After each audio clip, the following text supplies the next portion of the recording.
All right, just give me a second for me to test my redeems.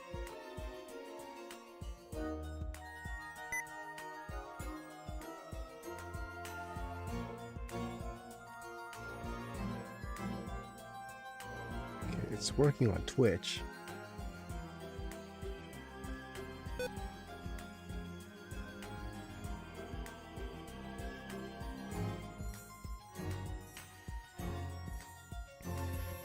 Right, not working on my horizontal streams. Oh.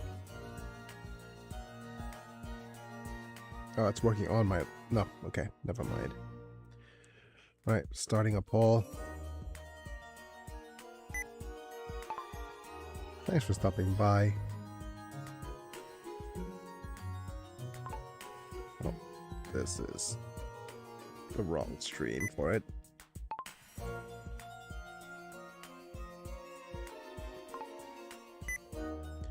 Liked, exclamation point. Oh, come on. My brain is all over the place today. I already know it. And I'm on my side today as well. Things are going to be real bad today. Okay. Hooray, exclamation point. You made it to the full stream.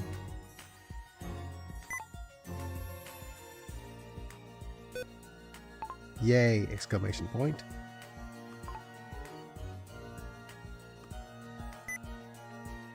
Leaving a like for posterity.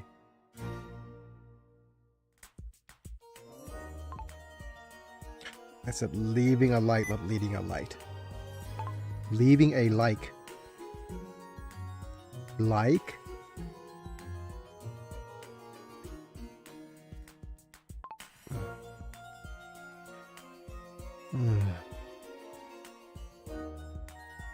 Wonderful.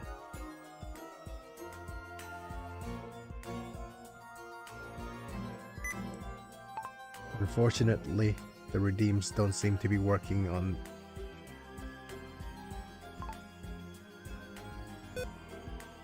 here today, so please head to my vertical stream.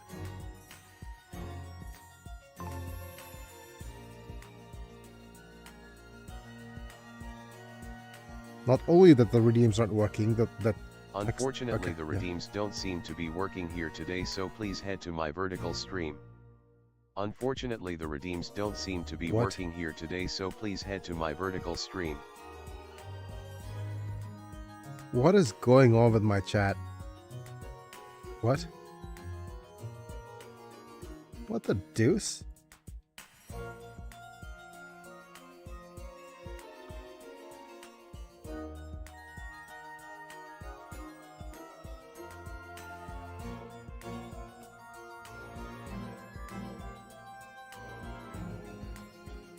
Why is my chat not enabled?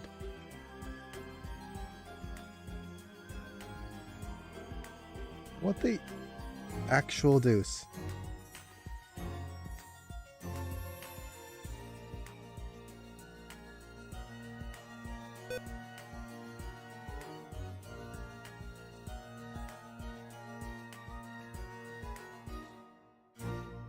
Give me a second. Everything's coming up, Millhouse. Now everything's going to... Test. There we go. Unfortunately, the redeems don't seem to be working here today, so please head to my vertical stream. Okay, at the very least, that's working on my horizontal streams. Okay, that restream's done. Let's go ahead and pop out to check my verticals.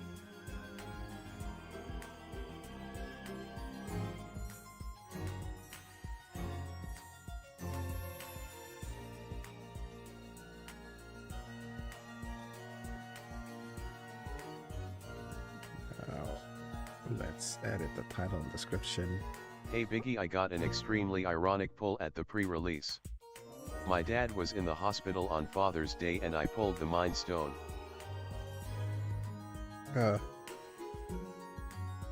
That's a bit of a mind F Certainly. And then welcome to the stream, Palmund.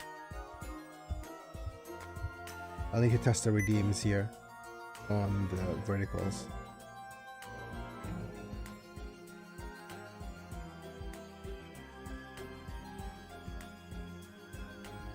But hey, chase card. Yep. Okay. Thanks for stopping by! Exclamation point.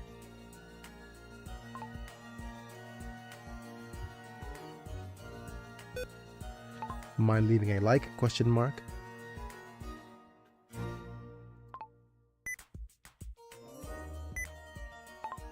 I am disabled and my hands don't work.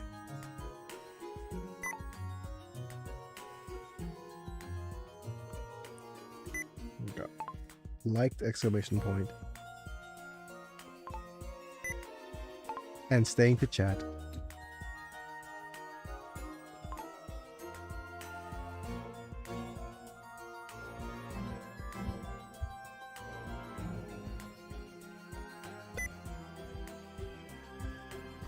I thought you already said you pulled the Mind Stone when during the Father's Day stream. Or maybe it's just that I didn't acknowledge you. Is that what the problem is?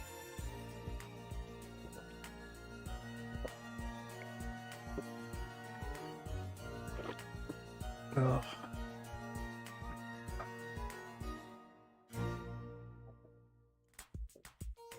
I didn't hear words. You didn't hear words? Oh, okay. Apple.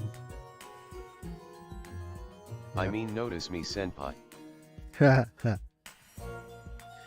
Right, let's go ahead and switch to my face cam to say hi. Hello. A couple of things. Yesterday was a bit rough. I was going to wanted to try streaming yesterday, but a bunch of really crappy things happened. First off, the just city workers showed up. Well, my sister walked up and said that the city workers are going to come at 10 a.m. to fumigate the house. Is it why? Because you know, they have work on. They have workers, the part of a government plan to eradicate mosquitoes, mosquito-borne diseases, etc. So that's it. Social workers are going to come in, spray the house 10 a.m. today at around 8 a.m. Hi. Has... Okay, that's going to be a mouthful to say. Hasli Dawat Jahar. Dawati Jahar. Hi, Hasli. Or Haslida, whichever way your name is. Welcome to the stream. But basically, I'm just gonna rant and yap about a little bit. Well. Yeah. Kawin Nawal. Kawin Nawal. I'm not sure which language you're speaking though. YouTube might auto-translate it sometimes though, I think. Yep. Yeah, said hi. Wait, early marriage? I think YouTube's mistranslating that, certainly. But, okay. But yeah, I'm on my side today because, long story short, government workers came in and sprayed a bunch of insecticide around my house. And I felt I was nauseous for the rest of the day. I didn't sleep well last night. Everything was coming up Millhouse. We even set it up so that I could actually, we told them that I was a bedridden patient, and they said that they were going to show up at 10. I said, okay, so the plan is we're going to get on a wheelchair, vacate the house, go outside. Hello. Hey, fisherman. Thanks for being here, buddy. I was just going to rant about what happened yesterday. So yesterday, we were going to get me on a wheelchair. I changed my profile. My dad is getting a lift, but I am not sure what it's called. Is it not called lift anymore? I drew it. Yeah. Video. Yeah. A bunch of chatters here today. Thanks for being here. But anyways, I was getting on my wheelchair, and if you know anything about my escapades, I need to actually spend about 20 minutes to set myself up to get on the wheelchair. Dad BBBB Yang Terlintas. Yeah. Please stay on topic, buddy. Don't just spam the chat. No, like it's like something you probably have near your bed. Yeah, it's I have a I have a hoist machine. I can't I am 200 plus pounds. I'm 220 pounds, I think, at the moment. So for me to actually get off the bed and get onto yeah. Sorry, buddy. Ads noob. Yeah. I'll time you out a little bit, buddy. So that I could actually talk on about what happened yesterday. I don't think if this happens, if the interruptions keep coming, then I'll probably just turn off text to speech until I could actually rant on this and just finish talking about what actually happened yesterday. I mean, as soon as Manta's showing up, I'm going to rant about it again today anyways. But basically what happened was I was ready, set up to get on my friggin' wheelchair. And for me to do that, I need about 20 minutes to set myself up, prepare myself, and to be able to get out of the house, right? The shocker, the caretakers arrive early. None of the caretakers, the social workers arrive early. They were supposed to arrive at 10. They came here at 9:40 when I was still trying to get back on the chair. I was successfully put on the chair, and they start fumigating immediately with me inside the house. So, yeah, that was fun. They said that, oh, it'll be fine. All that Angry face. Yeah. And as I said, the guys were, it'll be fine. It is harmless to it is harmless to people, allegedly. So basically, they just I had all this plan that I was going to be far away from the house. They were going to wheel me out and put me outside of in safe distance from the smoke and it will be fine. Yep. It was in fact not fine. Yeah, exactly. It was absolutely like, and it says, okay, just clean, and they surveyed the house, and then they said, oh, it'll be fine. Just keep the windows closed. And you can see the actual horror of all the smoke. They had to fumigate outside around the house compound, and they just keep him inside, and everything should be fine. And you see the smoke seeping all the way in through the windows. It was wonderful, quote unquote. Yeah, and I had to immediately. I tried various different things. Put on a mask. That didn't help. I was dizzy for the entire morning. It was absolutely everything coming up Millhouse. It is as you expect. They wanted to get things done quickly, and then as soon as they're done, they left. Yep. Poison is entering my personal space and I can't move. Actual horror. Yeah, exactly. But yeah, and had trouble sleeping yesterday as well. Just nausea and stuff. But that's all well and good.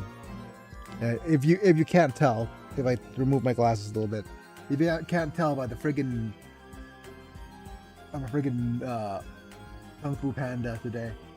Look at those bags. My. So we're lying down today. I'm not at. If I sit up, I'm going to just pass out a little bit. It's not going to be a fun time. But yeah, anyways, that's my rant and my rave. So let's go ahead and just say thank you to our members and just continue on the stream. I'm going to talk about the rest of the things. This was going to happen. Thank you, Apilux, Manta, Chris Burton, Talenton, Yellowneck, Techno, Ozor. Members at the time of streaming, getting to watch videos early, cool badges and emojis. Pardon me. For whenever you comment. The rest of you guys, don't forget to like the video if you enjoyed, subscribe, you want to see more, click on the bell to get notified for when I go live. And we're gonna play some Rogue Trader for Warhammer Weekday. So let's actually continue there. Wait, is my game working? Okay, let me just turn off all of the other things that doesn't involve me or doesn't involve the game. So let me turn off my other camera. We'll turn off the phone link, so it's because this frees up a little bit of RAM. And Rogue Trader is booting up, so let's go to the Rogue Tradering screen. There we go. Nice EV in Pokemon Go. Smiley face. EV? No, not EV. These are all original Pokemons. The members are all... these are all Pokemembers. Pokemembers are people who become members in the channel. And once you are a channel member, you get turned into a Pokemon amongst other real cool perks. So if you actually help me out a little bit each month, I grant you entry into... take your username. It was on a short I just watched. Oh dear. Yeah. Pokemon shorts? Oh no. Okay. But anyways, I'll let you know now. If you're watching from the horizontal stream, it's fine. But if you do want to use redeems, type !redeems and you can see what redeems there are available. There are a bunch of new redeems here and there. And it should actually only work on the vertical feed right now because YouTube hates, not YouTube, Streamlab hates... Can I be a member? Did I help you? You can become a member if you actually click the join button or just, type !member to see the joining link. Yeah.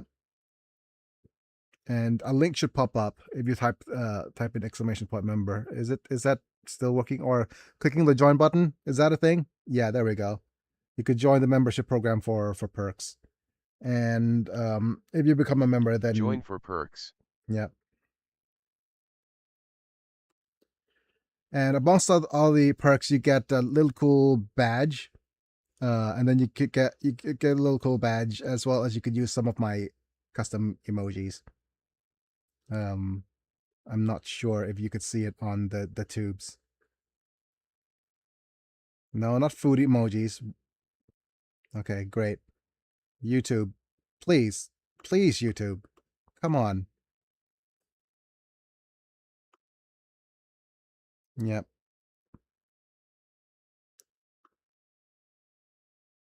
But okay, where I need to _Biggie love.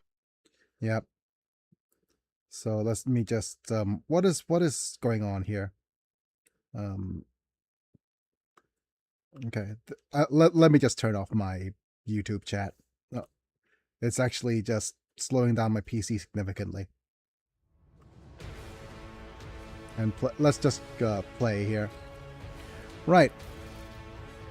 I'm going to close this.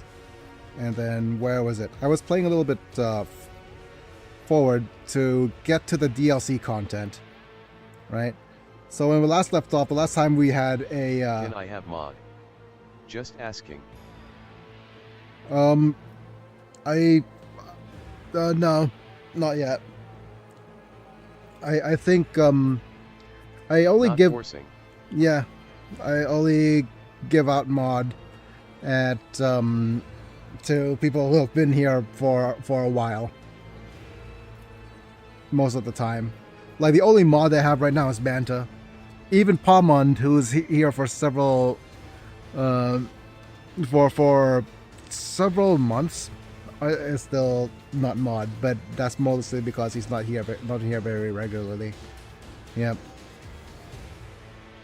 Okay, I think this is the end of Act 1, so I'm gonna go here.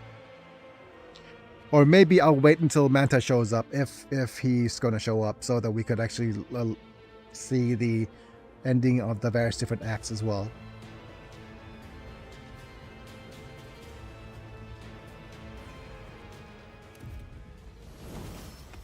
Yeah, but this is just the ending of Act 1 with everybody. We just finished killing the last boss of the first act, but we're not going to... Yeah, there he is. There's his corpse. Just a little bit of a Chaos Knight. Chaos Marine. All dead. Everyone's dead. But anyways, I'm gonna wait to see if... I was here when you did the test stream. Okay. I don't know which test stream you're talking about exactly, but... It was 13 years ago.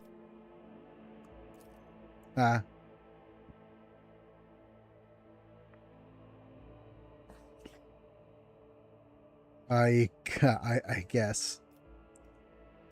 And unless I recognize your name from back then, I don't think I'd remember.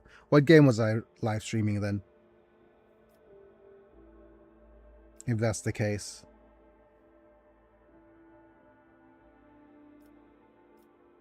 What was I known for back then? I mean, it's an easy guess because you could just literally go to my live streams and go and check what my latest live streams are. But I don't think it was on YouTube, so we'll see.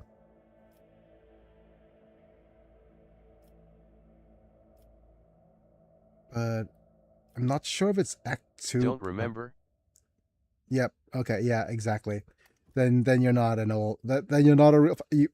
Literally, my channel blew up for in one game in particular, and I only did it for the live stream of that game. So yeah, it was a Facebook game. So I don't think it would be quite. You were playing a mystery game. Yeah. So then you weren't here, buddy. But anyways, where were we? God, nice job. Nice try. There was 3 people. It wasn't a mystery game. You literally, my channel blew up for one game in particular if you were here 13 years ago.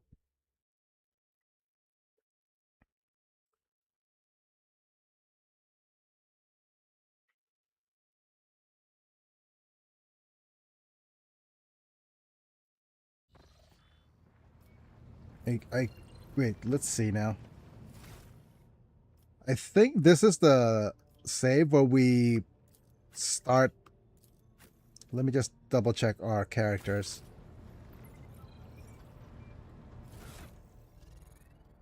Yeah, I think this is the save where everybody's all well and equipped and ready to go. I mean, like I scrolling and I saw you index pointing at the viewer, pensive face. And now I know exactly that you were never... It's fine, winking face with tongue, thumbs up, medium skin tone. Buddy, 13-year scrolling wasn't even a thing. You weren't watching streams on phones.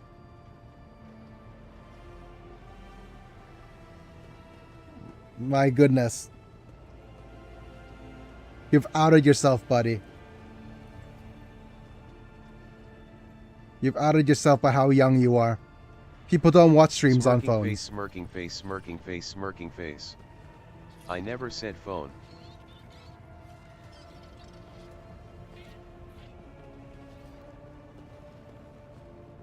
Face with tears of joy. People don't scroll on computers. The word scrolling didn't enter the lexicon 13 years ago what if either. I was computer? Exactly. People don't just say people don't scroll on computer. Scrolling is literally an exclusive on phones. Okay, I'm not going. it's just a matter of a fact that, okay, I'm going to go on a limb and just say that Fisherman right here is also amongst the many accounts of that single dude. The same dude as Louis Mendoza, the same dude as all these other accounts that have been trying here on here before, claiming that they are different people, but they're the same person.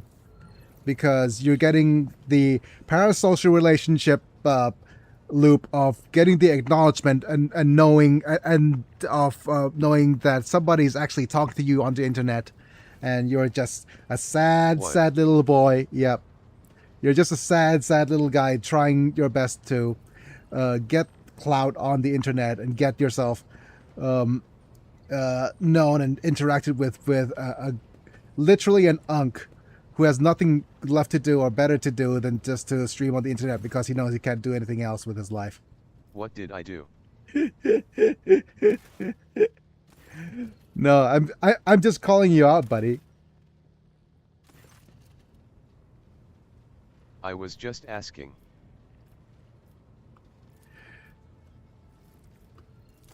But you're literally just interacting because you're the only person left in the chat.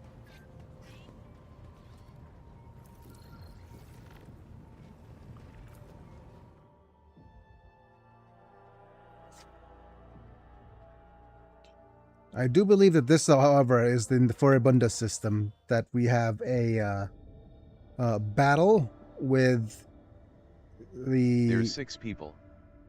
Yeah, but everybody here is just lurking, and they're all bots anyways.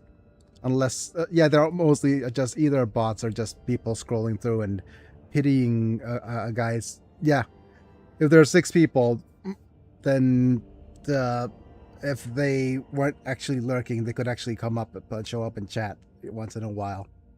But most of these are just bots coming through, or just and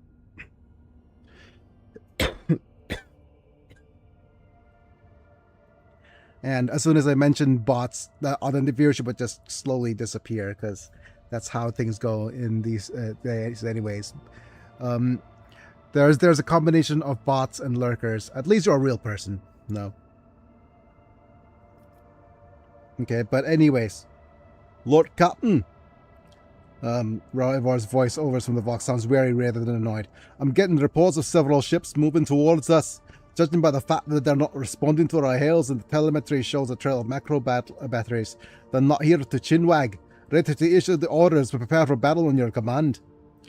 Where'd they come from? Why haven't you noticed them before? Is it the rubbish of Furibundus? And then I'm not talking about those wrecks that are about to open fire. I mean the remains of a meteorite, glass clouds, refuse from the shipyards. It all bunches together, and the smaller ships are behind them to harness ships that they emerge from the warp. Could this be the work of Kunrad Voidvia? It's possible. Could have hired some scum, or maybe just a pirate who saw the state of our ship and decided to push this look. Can we evade this combat? Oh, I don't think so, Lord Captain. There'd be no reason to. It'd be easier to blast these scum to smithereens than to evade them. With one footfall, we're coming with a few macro salvos. On my order.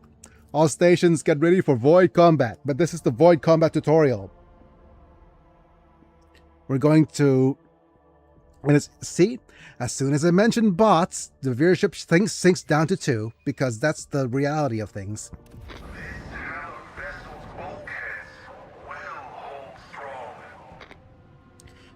Okay, but as you can see here, this is our first battle. We have a gun, front gun, ramming, pew pew, and left and right cannons. So if I go, say, maybe here, this will let us pew pew from both of our front cannons. So let's try that. We'll pew pew 1. And more front cannon pew pews. Wait, yep, front cannon pew pew. And we'll send a missile here. And we'll could go here Now then we could do a side cannon pew pew. Oh, wrong side. Cannons fire! And we'll go here. And then we'll refresh our shields. I got the best shields.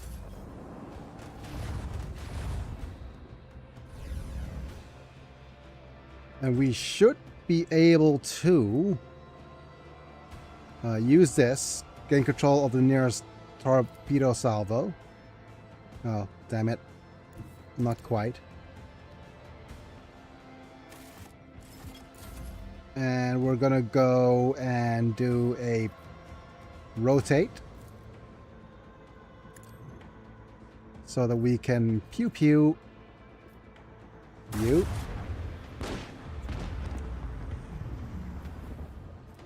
Before we blast these guys off again.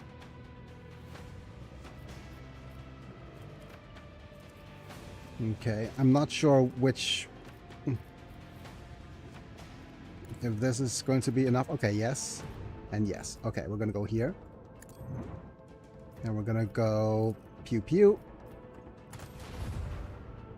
Followed by a pew pew.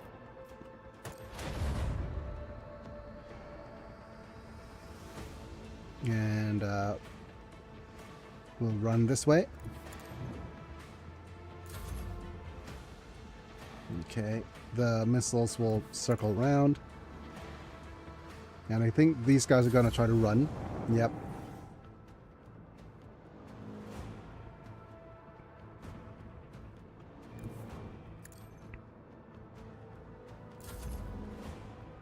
And I do believe we are done with this battle. By doing this, and we pew pew these guys from here. Come on. And I don't think... I think we could do this.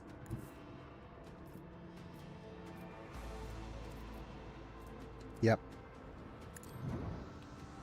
Macro cannons. Fire! They pale before our mastery of the void. And we got some scrap.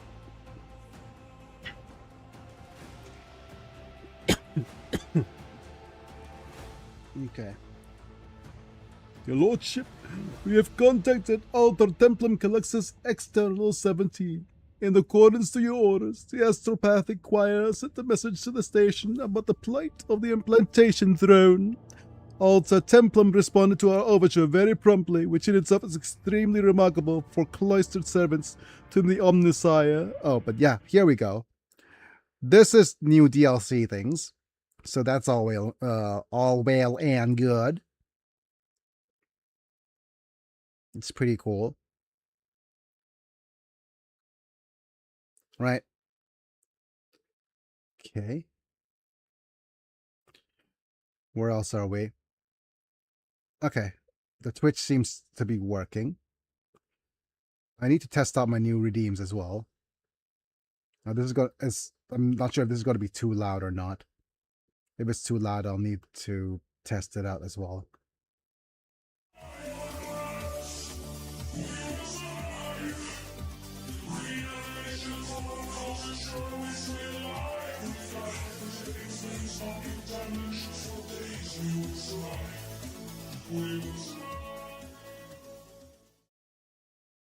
Okay.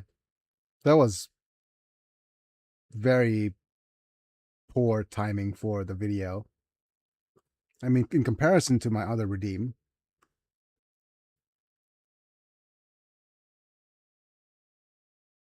Now, where is it?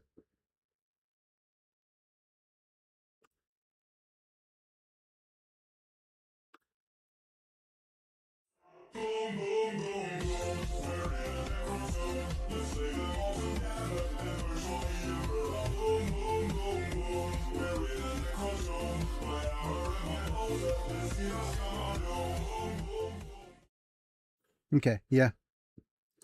Never mind. All right. At the very least, it's working, but I'll probably need to redo the Necron redeem. The Adeptus Mechanicus report that they are most aggrieved by the misfortune that has befallen the ancient relic, and they are prepared to dispatch the flagship a learned man versed in the restoration of archaeotech machines. His name is Eugen Faberus, and he is not only to is ready not only to personally assist the dynasty, but also teach the ship's engineers all necessary rituals. กลับมาแล้วกาแฟหมดหรือยัง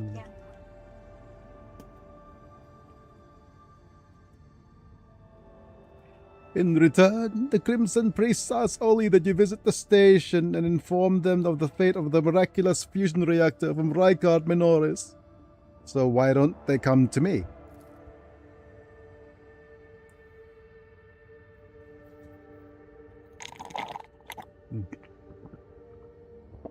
Yep.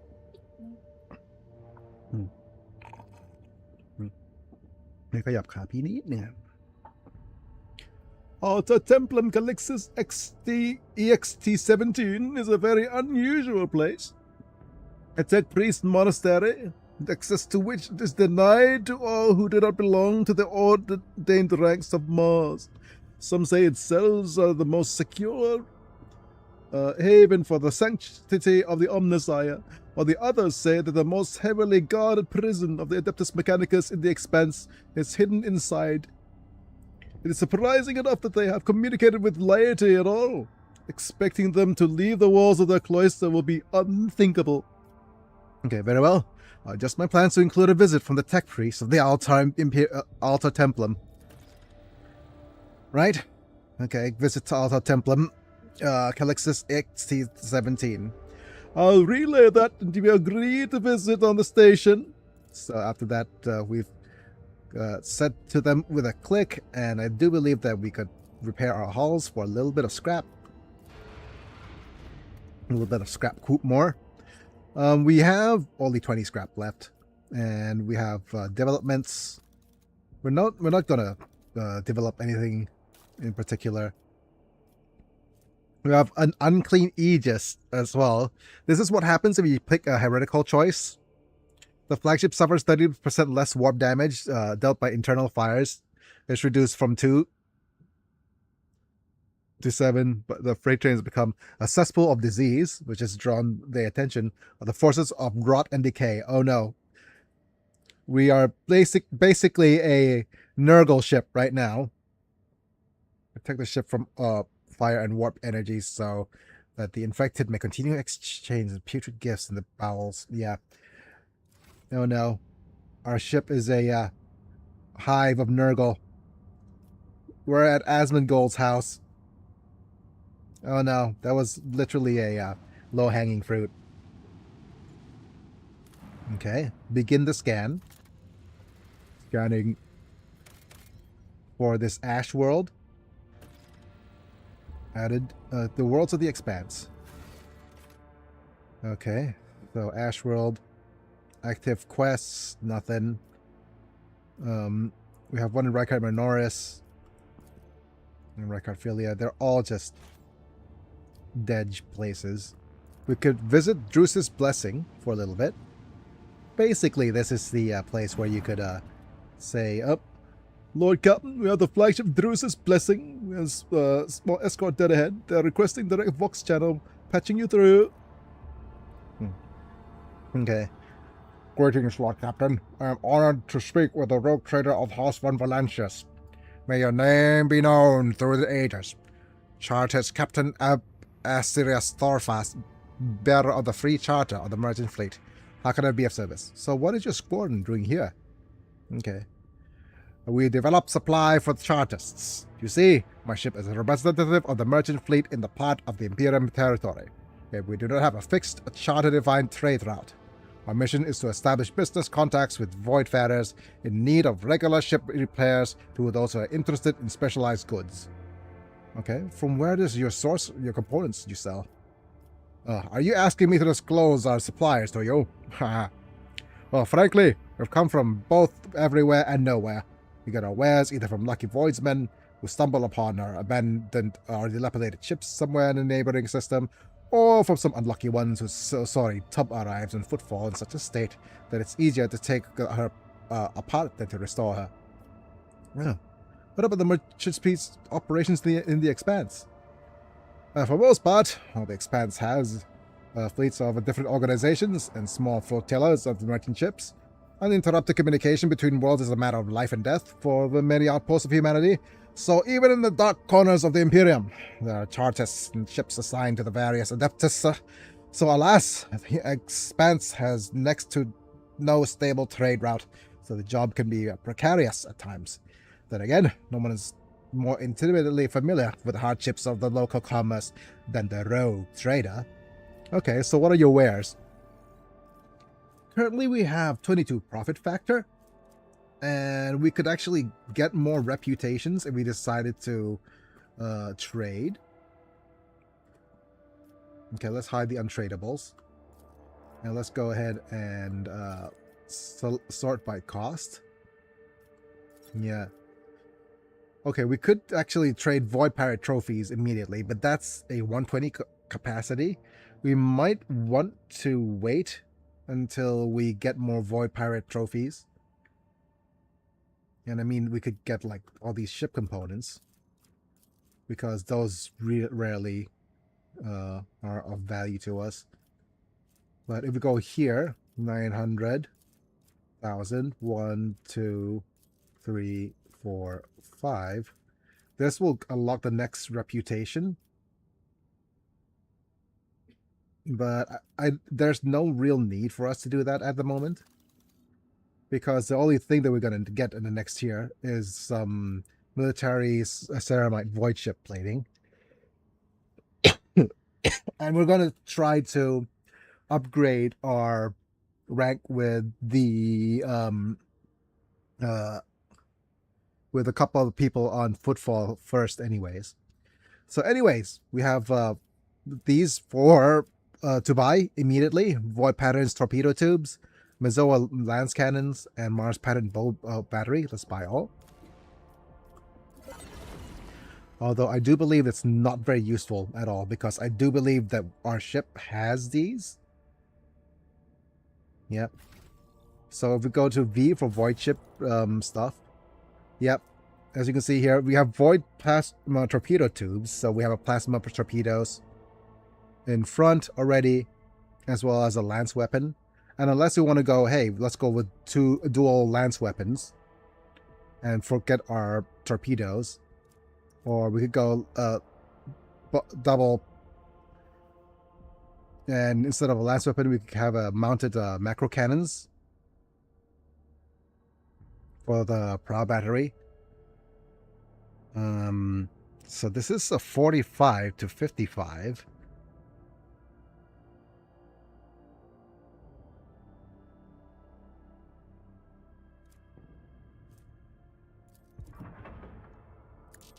Okay, so this will actually deal more damage, right?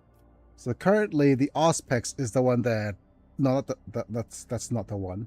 The dorsal cannon is the dorsal macro cannons, which is 2 fires of 14. Versus this is 45 to 55 narrow long firing arc versus prow count kind of 4 shots of 14. So if I do this, and these wait, this is against torpedoes. So this will have us do shots and shots. But we have abilities regarding torpedoes, so most likely let's go ahead and pop the torpedoes back on. Yeah, this just gives us options. Because 45 to 55 damage is one thing. 14 times 4. 14 times 4, that's 4 and 1. 4 and 4 is... Yeah. I think it's... I think the range is going to be more useful. then the damage. 4 times 1 is 4. Well, actually, is the range more important? Range and damage more important?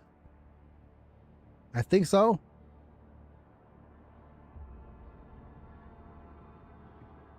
What is 4 by 4? 16, 56? Like, the damage is always higher with the Mars Pattern Brow battery, but the range is so much lower. Let's just keep things as is. And I mean, we could always just say put all of these. Let's just add these to the cargo.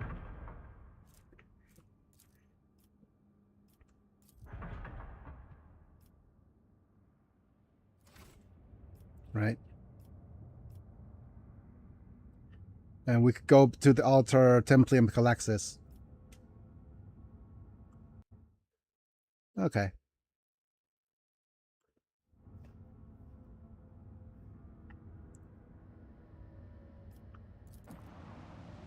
To continue the main quest.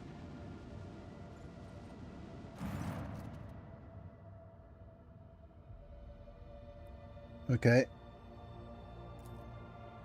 We offer our thanks to the Omnisire in the intersection of events with a margin of error within the confidence interval. It is the infinite branches of the future. The outcome will be marked as favorable. I am Tetria Blemma, logic of the Alta Imperium Calaxis External 17. And I appear to the rogue trader from the sacred knowledge. What is the fate of the miraculous fusion reactor from Rykard Minoris? Why the sudden interest in the fusion reactor? The Omnisire knows all, comprehends all. Acquisition of knowledge of blessed archaeotech corrects a Oh my goodness.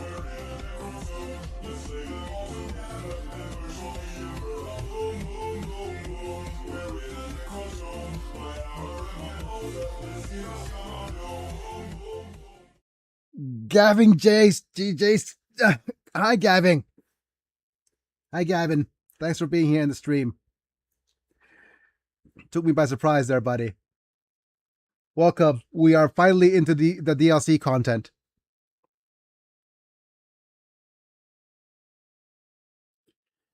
But for some odd reason, Hello. Hello. We're finally doing DLC content for Rogue Trader. And I'm on my side today, unfortunately, because I'm not feeling super well. But I'm just gonna rant a little bit. Yesterday, the house government workers and social workers came in to fumigate the house with very little warning, and I wasn't able to get out of the house in time. So basically, I was sprayed by a bunch of chemicals, and I felt bad. So I'm not sitting up today. I'm not sure if you could see the level of bags under my eyes of the lack of rest, but yeah, I'm an old fogey today. I'm just gonna lie down a little bit until I feel a little bit better. I will take you at your word. Yep. Anyways, first I wish to know that you could restore the implantation throne. Yep.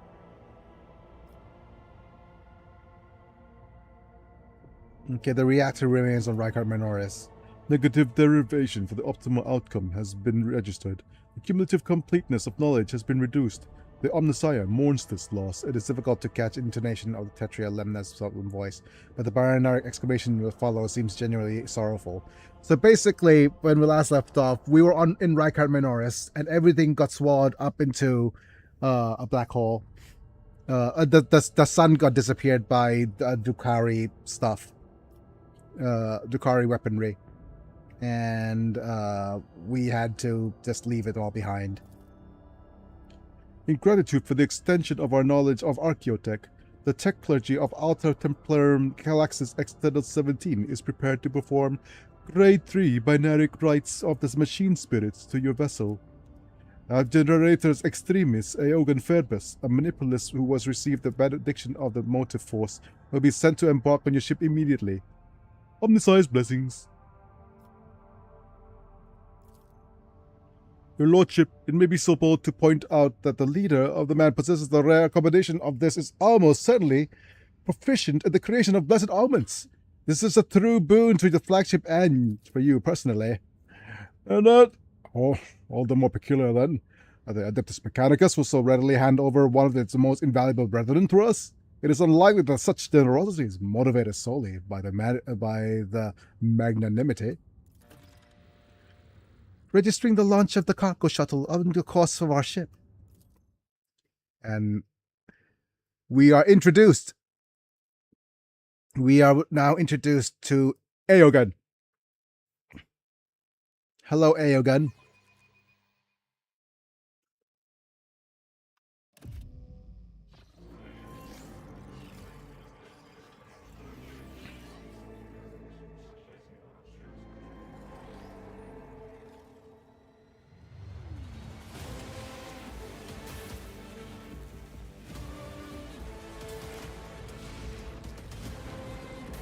Ooh.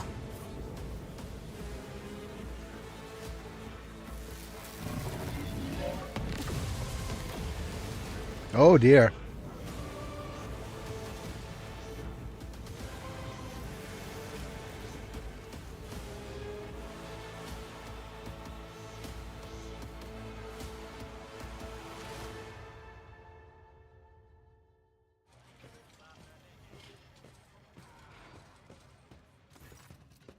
And his name's Aogun Febris, but then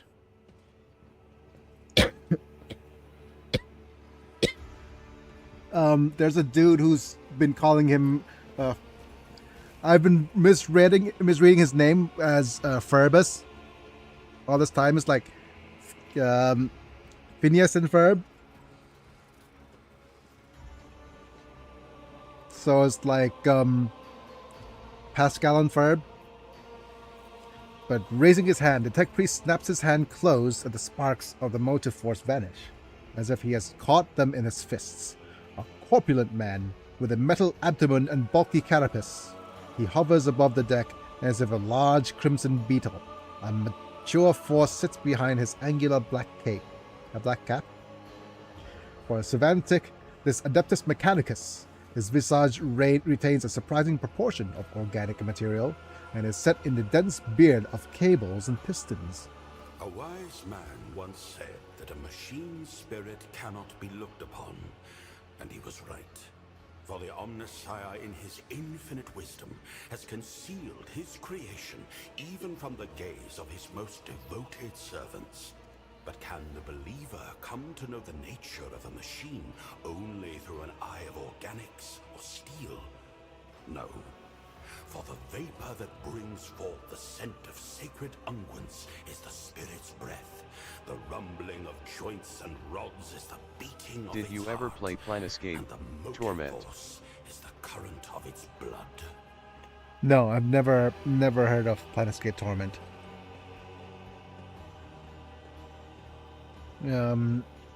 Please let me know what it's about, though. The rumbling of the joints and rods and speeding of the heart. Okay, so what is going on with about the motive force? Yeah.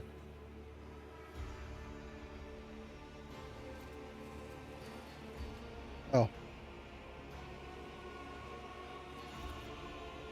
The server skull hovering nearby stares silently at the priest. You are correct, Nuncius. I risk boring the rogue trader with my protracted ruminations. However, I will not allow the semantic analysis of my utterance to go unanswered. I will log your thesis for further debate. Now it is time to make my obeisance. Ha!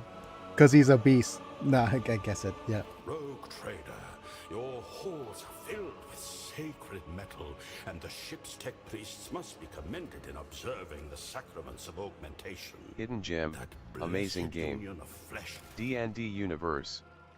Deep world building, multiple play styles, great voice acting and vibes. Tagline is what can change the nature of a man, and you play as a man cursed with immortality who has lost his memory of how he gained it. Ooh, okay, that sounds fun. That sounds like a hidden gem of a game, but it does feel like Is it a CRPG like this one then? But again, if we're going to go D&D universe, we're going to go into another bit of world building. Yet more world building. Right? And Ferrum Sanctum, beholding this charges my galvanic coils with exultation. I, Genitor Extremis Eogun Febris, greet you and thank you for the opportunity. It is turn-based. It reminds me of this style in terms of graphics and aesthetic. Yep. I haven't, but the game I love, right? I absolutely love is Arcanum of Steamworks and Magic Obscura. I love that game to bits. Have you heard of Arcanum? Arcanum is the brainchild behind the guy who created Fallout. He basically, imagine Fallout, but the setting is throwing every single thing at the wall until it sticks. And it's a steampunk world with magic. It's a Steamworks and Magic Obscura. So basically they had technology, they had magic, they had everything they tried to fit into the game that they could. And there's just too much. Oh, yeah. Arcanum is chef's kiss. That is my comfort game as well. Yeah, but anyways, a tech priest who's chosen Medicae and biology as their field of scientific research. Janitors account for a large portion of the members of the Adeptus Mechanicus, and they hold great sway in determining the policies of the cult. They are distinguished from other brethren of the faith by their keen research interest in various forms of organic life. So basically, they research a lot of organic life. The sacrament of tech relic maintenance has been performed correctly. Protocol for exchange of sacred regalia initiated. Registering the affiliation of this blessed tech unit to the clergy of the Forge World, Sigis 8. Requesting confirmation of the unit's familiarity with the standards of the Catechism of Maintenance and Safety in effect on this vessel. Okay. Solemn and oppressive. He narrows his eye in suspicion, and he's also telling him that he's a Forge World. Okay, highly advanced planet with vast industrial potential covered by the Adeptus Mechanicus. So basically, Pascal feeling sus. It is my pleasure to confirm the protocol for the exchange of sacred regalia and greet my brother in ministry. The vows taken in this temple are known to me, and I promise to honor them. I request a meeting with my esteemed colleague to facilitate knowledge exchange and to discuss values. Oh, he is also... that's the cool thing about AO Gun, as far as we can see. Since he's a janitor, he's using his actual vocal cords, right? Who is the wise man who has theorized the nature of the machine spirit? Interesting to read his work. Okay.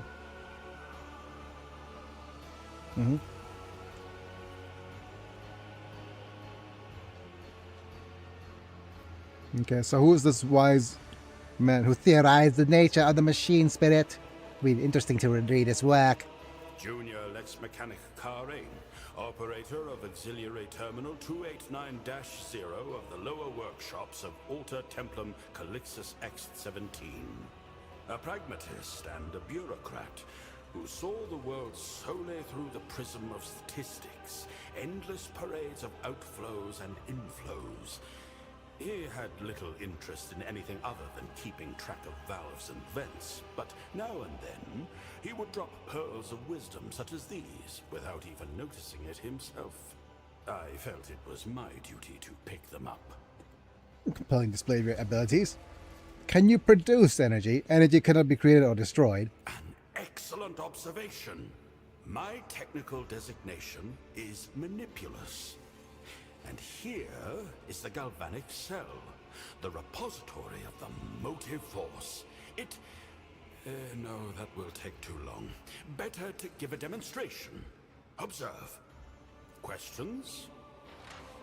He starts a mechanite into the augmented arm of a nearby tech... Ooh. What happened to the technomat? Our snakes along the Manipulus chrome claws in his cell The Technobot's voice stutters and rasps, and then his implants goes limp. Oh no! That happens from time to time. Once certain that you have seen the effects, again seen the power back in the augment and returns to life. Intriguing.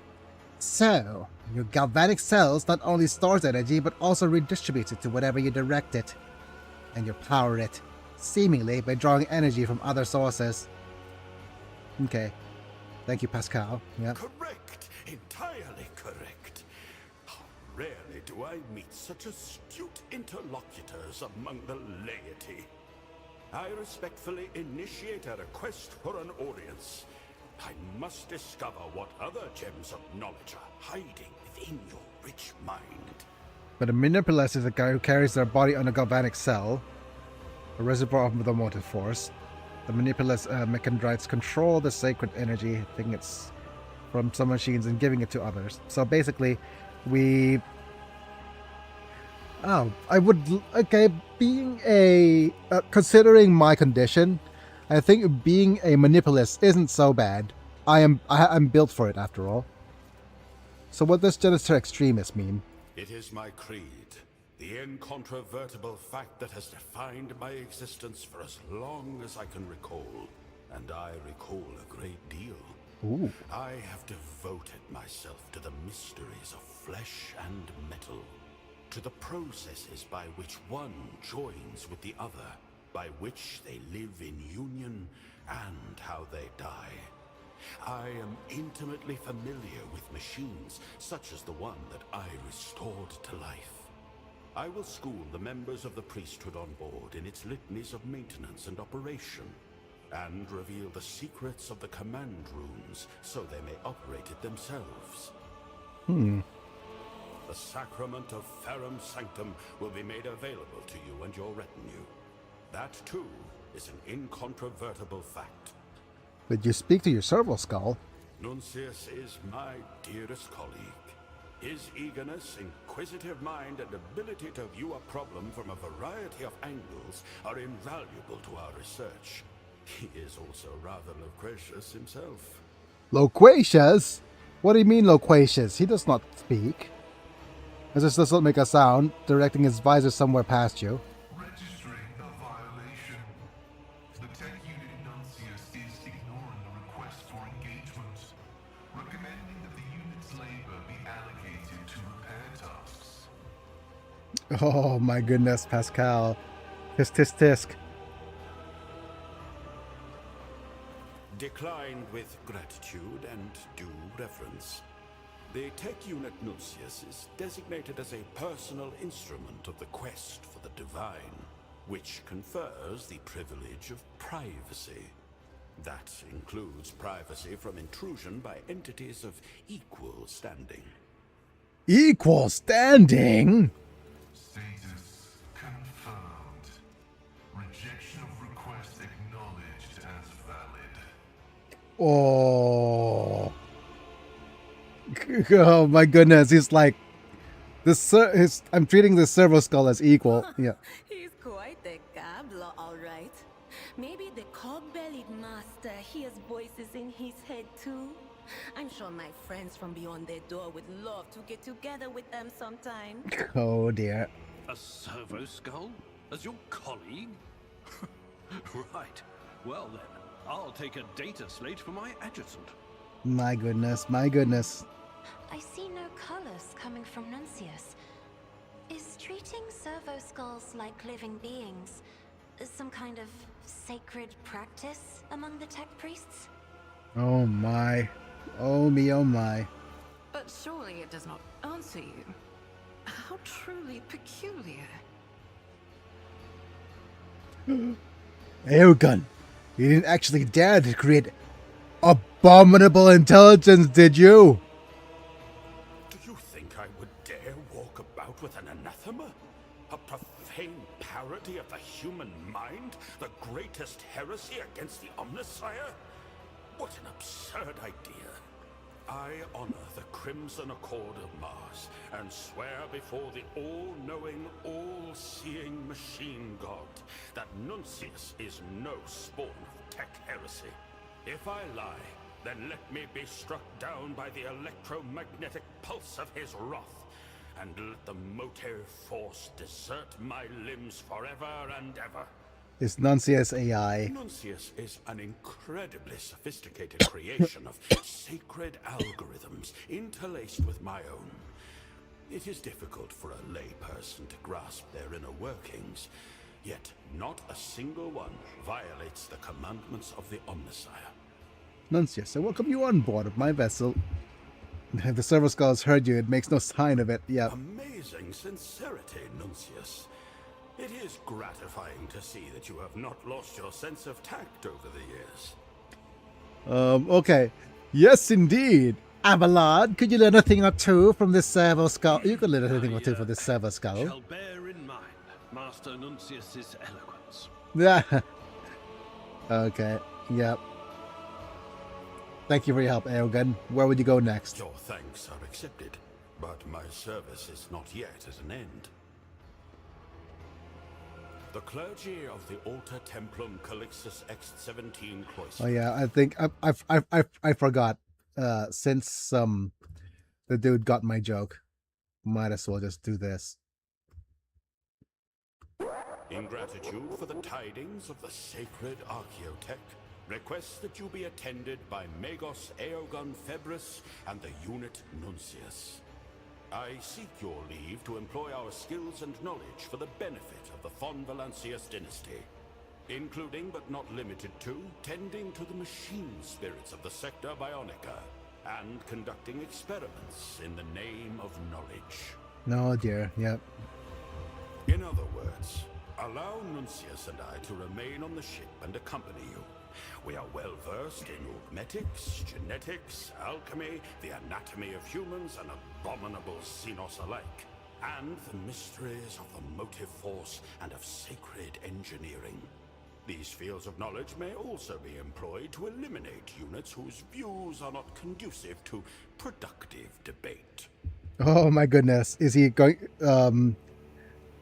Making a nod at what's his name, Pascal?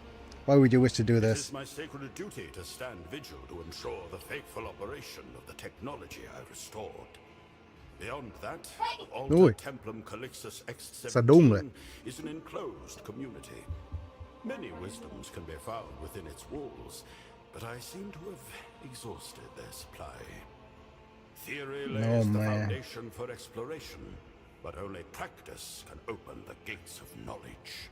Nuncius and I have always been practitioners, first and foremost. I think for me, whenever there's a susness of a priest who is within a library and he thought that, oh, I've learned everything, might as well leave. What happened to the implantation throne if I turn you away? I have already transferred the basic right of operation to a qualified contingent in the Sector Bionica. If you refuse us, Nuncius and I will linger just long enough to pass on the rest of our knowledge, after which we will disembark. The augmentation procedures can be performed without my participation. Oh well, welcome aboard though, Aogun. Skepticism is undeniably one of the instruments of knowledge, dearest colleague. It guards us against many heresies, preventing ego and vanity from clouding reason on the path of service. But as you see, Nuncius, it is not justified in every circumstance. Rogue trader, Nuncius states that you are a person of rare perspicacity and prudence. I record this as an input, of course. I did not come empty-handed. I would like to present you with this augment. Now that the machine spirit of the implantation throne is awake, I can bestow its blessing upon you or one of your retinue, should the rogue trader will it. This is a pneumatic assault grapple Mark Warrior. The user gains the Force Couple enemy and Force Couple ally abilities. Force Couple enemy allows the users to attack the target enemy with a melee weapon if they have one equipped. After the pull... Oh no, this is a get over here. If the user has two weapons equipped, they attack with both of them, but each does minus 50% less damage. This is a get over here. Oh my goodness. That's pretty cool. I guess. Sorry, Pascal. Aogun's joining me for a little bit.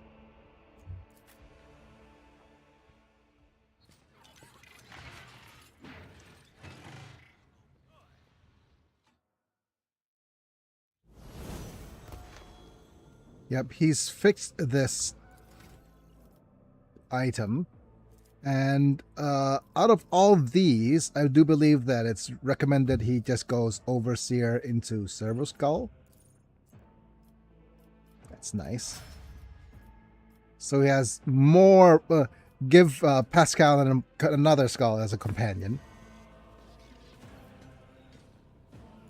My tech assistant is ready to operate.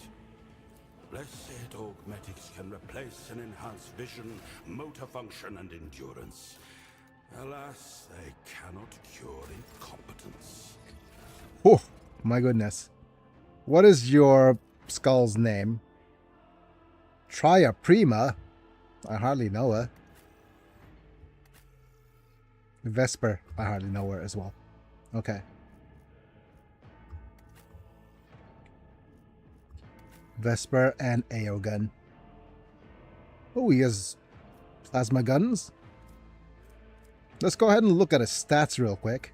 He has a bunch of weapon skill with an Omniscient Axe. Not as strong as a ballistic skill, but he has a lot of intelligence and, well, not bad fellowship. But he has a bunch of tech use and Medicae. I guess those are his highest stats. He also has very high logic. But I guess he has a lot of Medicae because of his base skill in it. But what is his... well, considering his characteristics as an Overseer, his features, right? No, his archetype.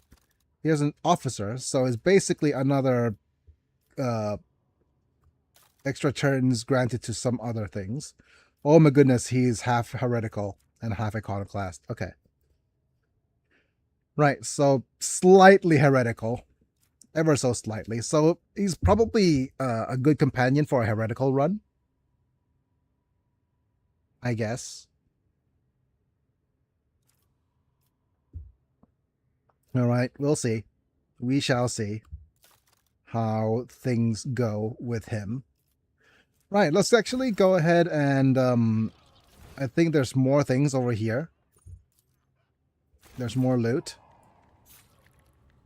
Didn't know why I didn't pick this up the first time.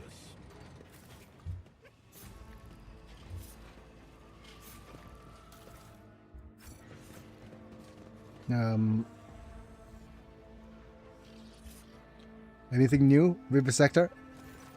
What do you think of the new equipment, Matrinax? Lord Captain, the light, it's incredible, Lord Captain. The light thing, the instrumentation, the servant of the Alta Templum would have awakened every sacred machine and granted all the incense mixtures to dull pain.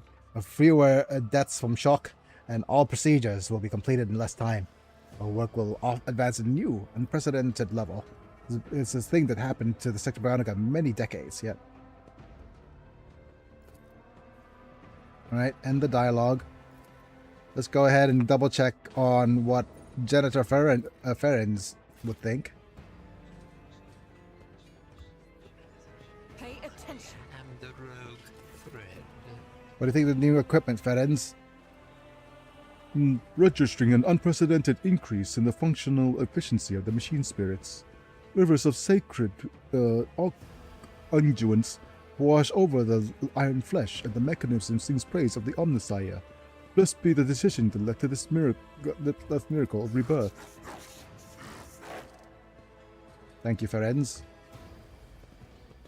What about this?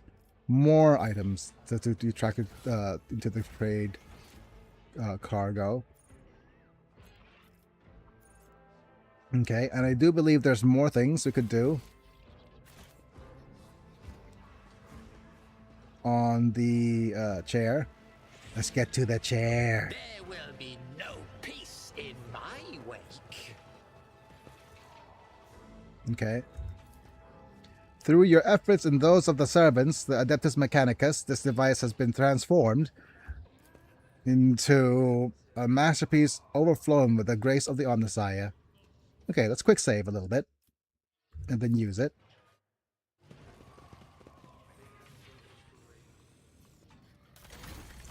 Okay.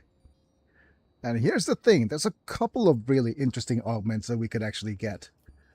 Currently, though, there's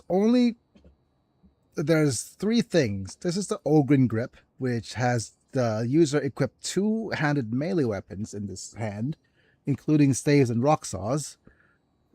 So the negative effect is it deals 15% less damage and can perform only basic attacks with two-handed weapons in this hand.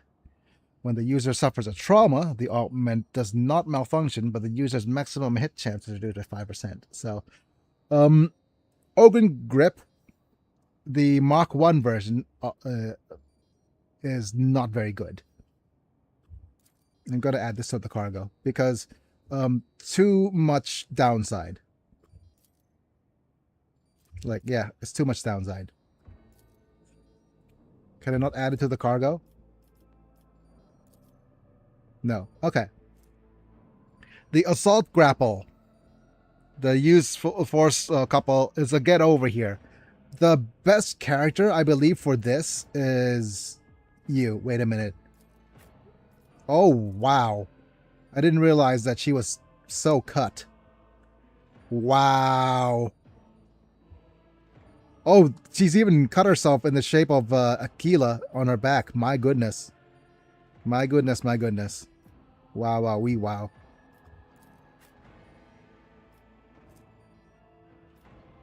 That's new. Does our Idira have hidden tattoos anywhere? Any heretical things? No. What about Sister Argenta? I don't think Sister Argenta has any tattoos either. Anything from the Marines? But yeah. Okay. So out of all this, the only insertion that is probably worth it is this. This is the pneumatic grapple on here. There we go. What an augment. There he goes. Now with a sinistral insertion. He could get over here against lots of enemies. Here you go. Installing this augment. Yep. My goodness. And over here, me and Rimworld like time for new body parts. yes. But the other one, I do believe, is this. Remote Revitalizer Mark Officer. Range with medkits and stimulants can be used. Increases by +4. Used to restore an ally's wounds. It restores +0 of the target's missing wounds, more wounds. When a stimulant is used, it restores 0 or 15% of the target's missing wounds. It also grants the momentum equal to the ally's resolve. So this is amazing. Weapon and ballistic skills are reduced by 5%. We're not going to be using a lot of weapons for you. So there we go. Hey, let's just give you more augments, shall we? Into your left arm. Wait. Let me just see. Yeah, let's just add you more augments onto your left arm. Installing. Yep.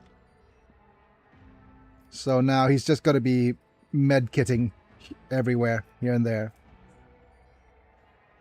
But the more of this, the more shock damage you get. So you have to be careful against electric weapons, certainly. But look at this. All these things are locked in. Okay. But I'm not sure exactly what to equip you yet. Let's look at the Okay, I'm going to actually just add this to the cargo now. I'm not going to use the Ogren Grip. The Ogren Grip's probably useful for Abelard later in the game. But not being able to use the shields for him is going to be rough. What else is interesting?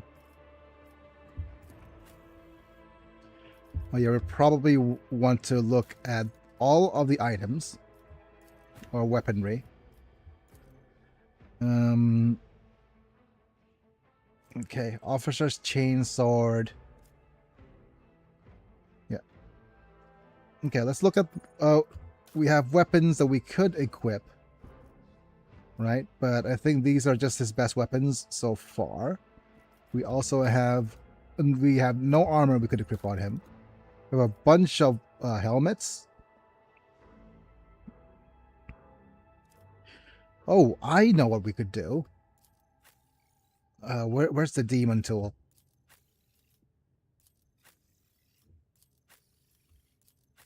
I think the demon tool is elsewhere. But yeah, we could, instead of this... Wait, do you have Bring It Down? I think you do have Bring It Down. Right? Let's look at your character abilities, features. Yeah, you have Bring It Down. So we could put the demon tool back on Cassia, and then we could give Bring It Down to you instead. Yeah.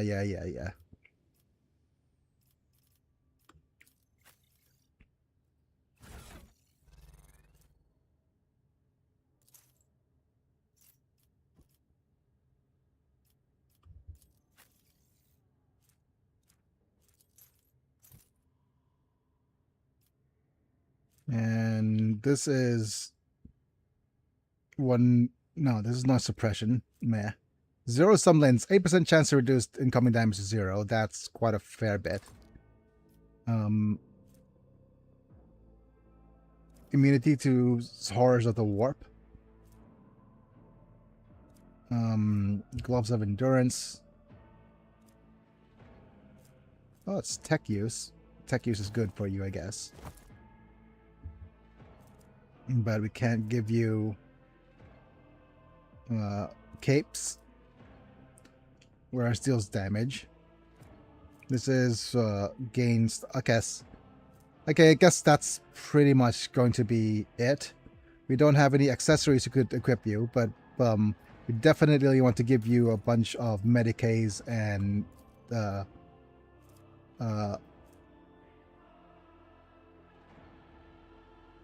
consumables.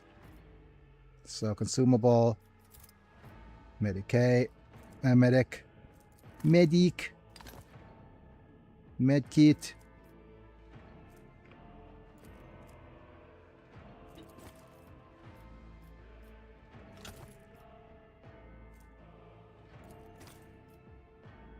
Yeah, just a bunch of medkits.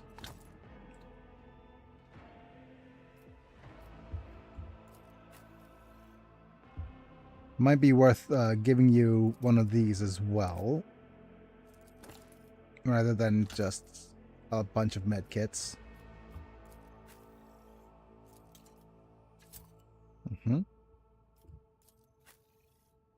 Okay, Kefka needs another medkit.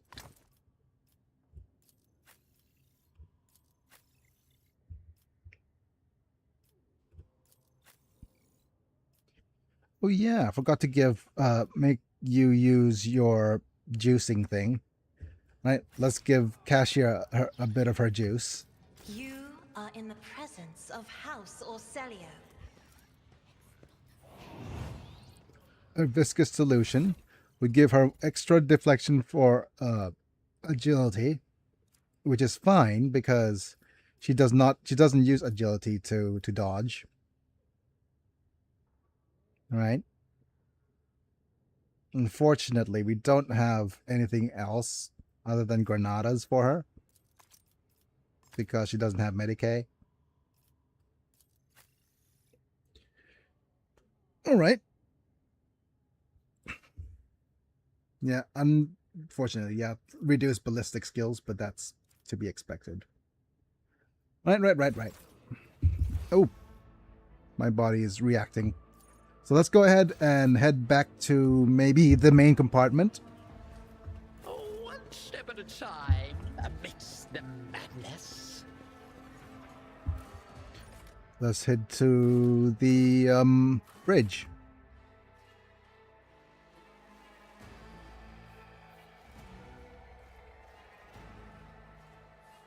Wait, why is... Oh, you're listening only. Okay, I understand. I was wondering about what the tag is. It's cool of you.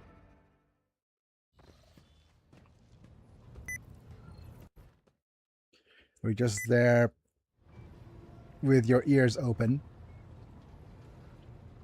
Gavin.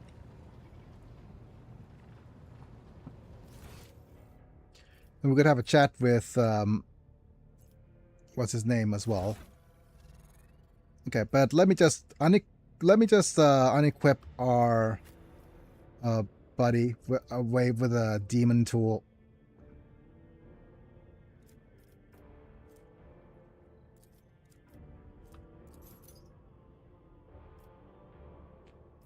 And needle ring, yeah, let's unequip, take off. Wait, can I just right click to take off? No.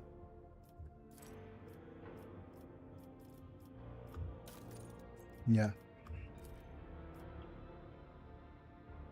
Okay, you have the technical goggles. Yep.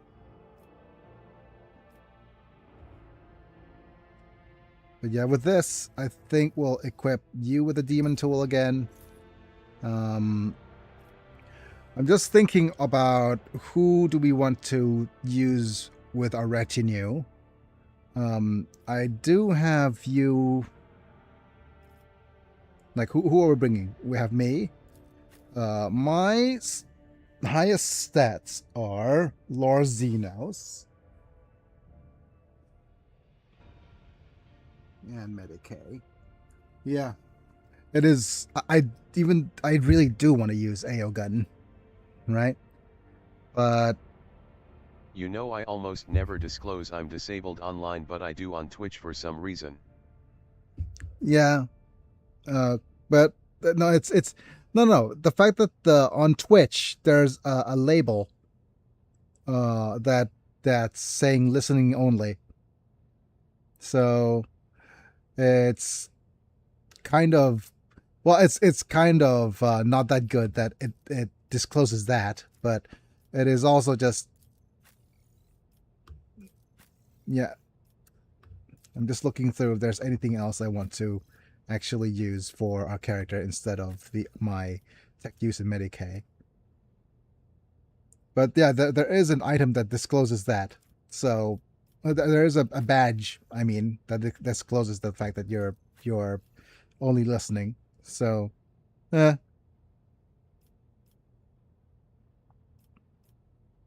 intention was that other blind streamers could tell I'm blind without asking, but screen readers don't read it, lol. Yeah. But I mean, it does depend on where and what you're using the screen reading for, right? Let me just think a little bit. Yeah. I'm also just thinking whether, like, what's the best weapons and items for you will be. But we're gonna have, like, what's going to be our setup. I do like Kybella being part of the crew. The thing is, since Kefka's here, and he's going to be doing lots of dot damage, Kybella will work well with him to do dot damage as well. The other person doing a lot of dot damage will be Heinrichs, but that's going to be our third executioner if he's also part of the team. But looking at this, that means that Argenta is going to be the one who's going to not be part of the main crew. Reason being why Argenta is not going to join us is because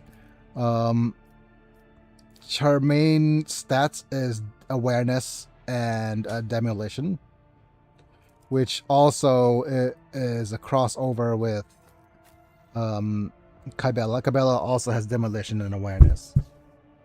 So, and Kefka will be the one doing a lot of the pew pew damage. Pascal also has pew pew damage. So, we'll need Abelard as a frontline tanker. We're going to go pew pew, meaning that Argenta is not going to be part of our retinue. She's probably going to. She's also dogmatic, so she's on the mostly likely to be on the chopping block. Kybella might be on the chopping block as well, as we put on another dude with better demolition and awareness. But that also depends on which ending we're going to go for. But I want the whole banter between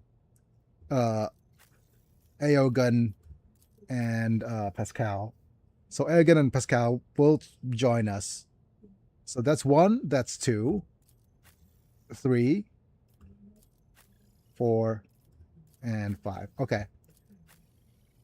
So meaning that our damage dealer will be Pascal will be our ranged damage dealer.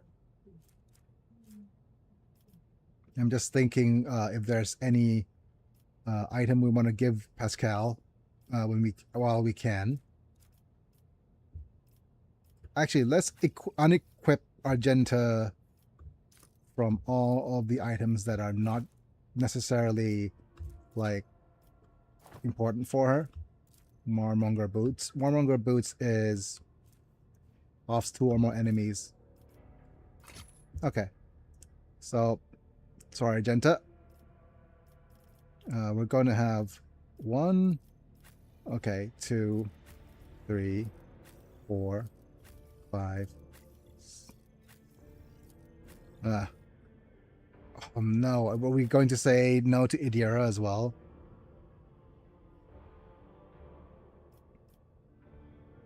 No, we need Idira for her warp lore.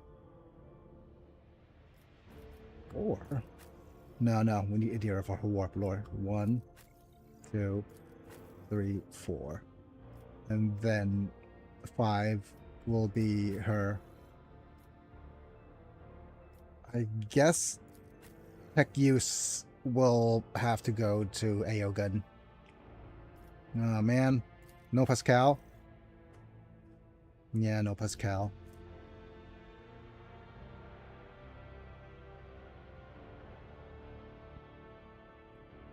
Okay.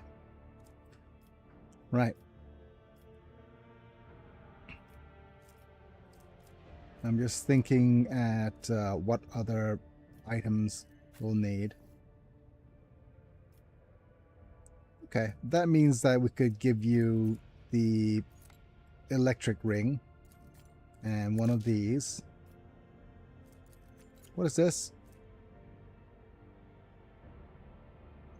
No, double bonus if he's dogmatic. Okay, I guess this goes back on Argenta.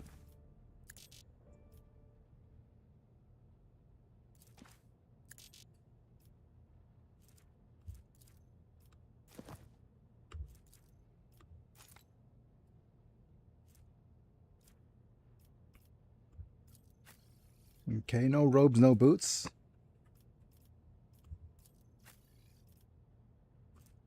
I guess this is closest thing to boots for you.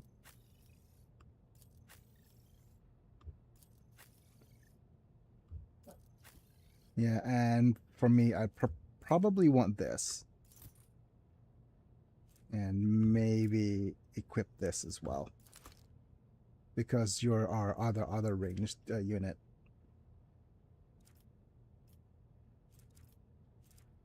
Okay. Do you want? Yeah. Let's go and wear these ranged attack robes then.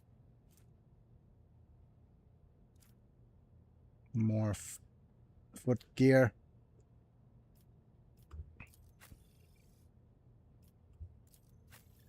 Okay. No.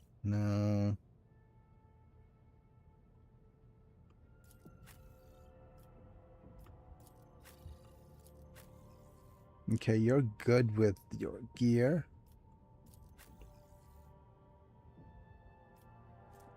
Okay, emergency injector. Yep. This is single target. Yeah, I think that's everything. Yeah. Let's quick save here. On the voice chip bridge, something new as well. Let's go and have a chat with Aogun. Some new dialogue, please.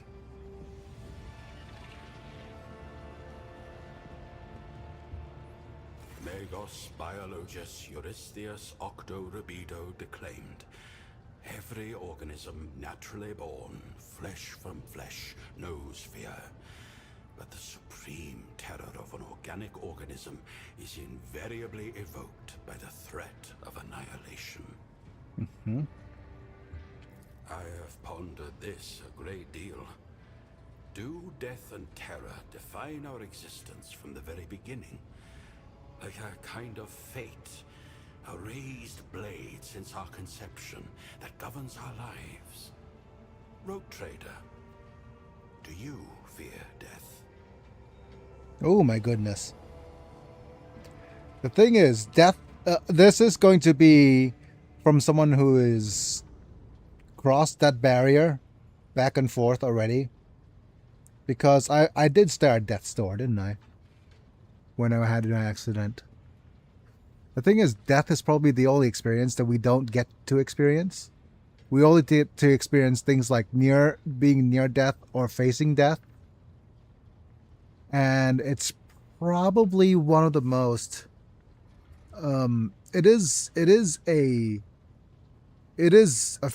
being at death's door really does change you. It does change your priorities, but it does you eventually fall back into the malaise of life anyways after a while. I mean, it's been 7 years since I had my accident. I'm going to come up to my 7-year anniversary of my accident pretty soon. And it's going to be a question of what's going to be the thing about death in that instance is that it's just such a it's not something you experience. You only dance around it, and it's never that. Yes, I call it 10 years of tomorrow. From that feeling of it will be like this tomorrow and the day after, and this is the rest of my life. Yes, that's the thing. Human beings never really experience death.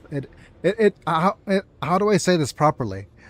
It's a form of survival instinct that we do not face death in the same way in that sense, because if you're present and you're really present, like you're here all the time, actually here, and not just looking forward into a future that doesn't exist yet, and into a future that you'll never reach, because let me just roll back a little bit. Not human beings. I wouldn't say human beings. I think I get what you're saying. Humans, right? Or the machinery of being a human, right? The mechanical stuff, the survival stuff. We're prediction machines.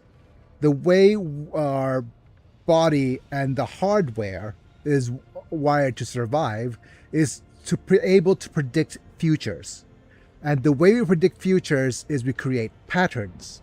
And the more predictable the pattern, the more at home or the more comfortable we are, right? That's why we set up predictable patterns in life. It gives us comfort. It gives us security of what could and would not actually happen, what is predictable in the future. And it becomes self-fulfilling prophecy, meaning that each day we will be starting up things in our schedule, following the schedule to the best we can, and then predictably fall into same old patterns. And that for us is very comfortable. But on the contrary, it is also leaves us very in this We kind want of assurances and are unsure of change, but what is there beside change? Haha. We all move forward in time, we can't actually stay in place. and that's the thing. Reality changes all the time. That is very, very true. Reality is never static. Change is always inevitable. Everything that is physically real always changes. The state of matter is a state of change. That's the thing that people aren't present about. And the only security or predictability or the patterns are recognized from within, or just it's in your head. Pretty much. We give patterns and we name them. And that's a great survival mechanic, which is great for survival, but it is counter to the way that we live our livelihood in a certain sense. You don't feel very present at all. You're stuck in living a future that you're going to live into anyways. If you want to see your future for the rest of your life, just look at what you're doing right now. That's the predictability, and that's what's predictable. There's like human beings are very predictable. A person's very predictable unless they're impacted by a sudden something sudden. You don't wake up to the nature of reality at all. But yeah, I am ranting a little I bit. wanted to inherit a trailer for 15 years and then I suddenly realized that I was no longer thinking about inheriting a 10-year-old trailer but a falling apart 35-year-old trailer. It wasn't really about the trailer, but I realized the meaning of time in that moment. Yeah, it is all that. And if you want to be more scary, not scary, but the whole ship of Theseus thing as well. Every single cell on your body is replaced within 7 years. So that's why in 7 years, the hardware inside your body is already completely different from what it was before, right? It is the ship of Theseus thing, isn't it? But yeah, not just countenance. Okay.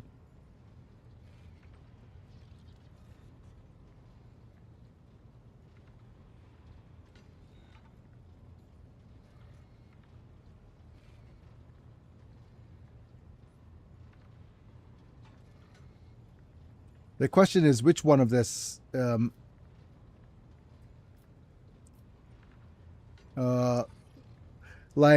we answer this as me or as Kefka, right? Let's answer it as Kefka, shall we? It's either one. Hey again, do you begin all conversations with questions about death, or is that a threat? Or I'm no stranger to human foibles. We all live with that fear. It says, there's nothing to fear in death if you have lived a worthy life, or I do not care about dying. I'm too busy living, or death is for other people. I shall rise above it, for such is my destiny. And it's yes, death, life. It's all terribly profound. But the question Eogan asks is whether I fear death, and which one of this is more like me. Like I would actually counter with a question. I would definitely want to ask again to talk if we wanted to discuss further about it. Yeah.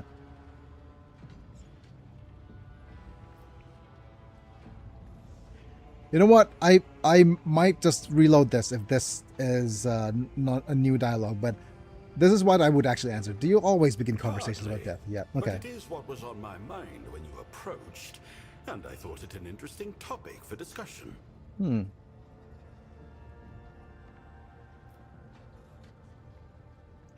Is it a human foible to fear death? Yeah. We all live with that fear. Howdy, I am on the road again. There are some few remaining cell towers that need tending to. I see. But howdy, Manta. Redeems only work on the vertical stream right now for this day, and also I'm on my side because whatchamacallit, of that whole debacle with the whatchamacallit yesterday. The whole debacle with what's his name? With the social workers coming in and spraying the house. It is absolutely diabolical. They just I came in they said they were going to come in at 10. So I set to get on my chair at 9:40 so that I could leave the house so they could spray the house. It really is. Yep. They